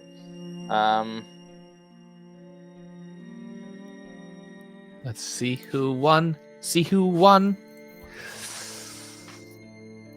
Lots of fun. Let's see who won. Oh, man. Let's do this. Sorry, he's just getting me that number real quick. Yeah, no worries. So, GaryCon, the first event happens when, Jay, on Saturday? Yeah, so sorry. So everybody knows. Dish Pickle is the winner of the Dish Pickle won! Spinner. Well done, Dish Pickle. If you're watching, please send us a DM. If not, we will send you. We just need your address and your email and your name. And I will send it through to Mithril Armories, namely Joel, so that when these launch and they ship, that you will get yours in the mail. Very exciting. Super happy. And all of that wonderful stuff. So Friday night, we are hosting on the GaryCon Twitch and on the RealmSmith Twitch, we are hosting a Cyberpunk Red game, and that will include a bunch of celebrities that we will be announcing very soon, as well as some people who created the game. It will be DM'd by Mike Pondsmith, who is the creator of Cyberpunk, the original RPG, and also the mind behind the video game as well. So he will be DMing, and I will be playing, and we are hosting. Then Saturday, like I said, 12 p.m. Eastern, our Into the Mist finale. Be there with your bits fingers. Invite all your friends to come. It's going to be epic with Nora and Matt Lillard. Then the Wildmount prologue will happen where James Hake, B. Dave Walters, Nora, Matt Lillard, and Matt Mercer will be joining a couple of our cast members as pirates on the Wave Chaser. Hardy, in Wildmount along the Menagerie Coast. And then 8 p.m. we are still waiting to finalize a cast for that, and we will be announcing what that will be for Saturday night. And then Sunday night again is Young Red Dragon for Nolzur's Marvelous Tutorials, and that is my birthday too. What a great way to spend my birthday weekend than playing and DMing D&D. It's pretty, true talk, real talk for everyone out there. It is a crazy honor for me to be DMing Matt Mercer in Wildmount. I can't even. That's like mind blown moment for me. Crazy. It's pretty insane. So he's super excited and just wants to be involved. I emailed Matt Lillard and he just said, "Guys, whatever you need, I just want to serve the community." Is exactly what Matthew Lillard said. He is a true gentleman and an incredibly awesome dude. And then, of course, Nora and all those guys. B. Dave is like no problem. Like everybody's just really excited. James Hake wrote the adventure that we're starting with for Tides of Wildmount. So he's also joining us. So everybody, it's nuts. It's just all very nuts. So thank you, everyone, for joining us tonight. Gentlemen, thank you for saving Callie because I didn't roll all that great for her this evening. But this is Curse of Strahd, and anybody who has said that I am pulling punches maybe are rethinking that a little bit here. I don't know what you guys are going to do, and but we will find out next session. You guys stay safe, be good, stay at home. Or keep your distance, folks. It is incredibly important that we keep everyone else in mind in our community and across the world during this crazy, crazy time. And hopefully, while you're at home, that we can bring you a little bit of entertainment from RealmSmith.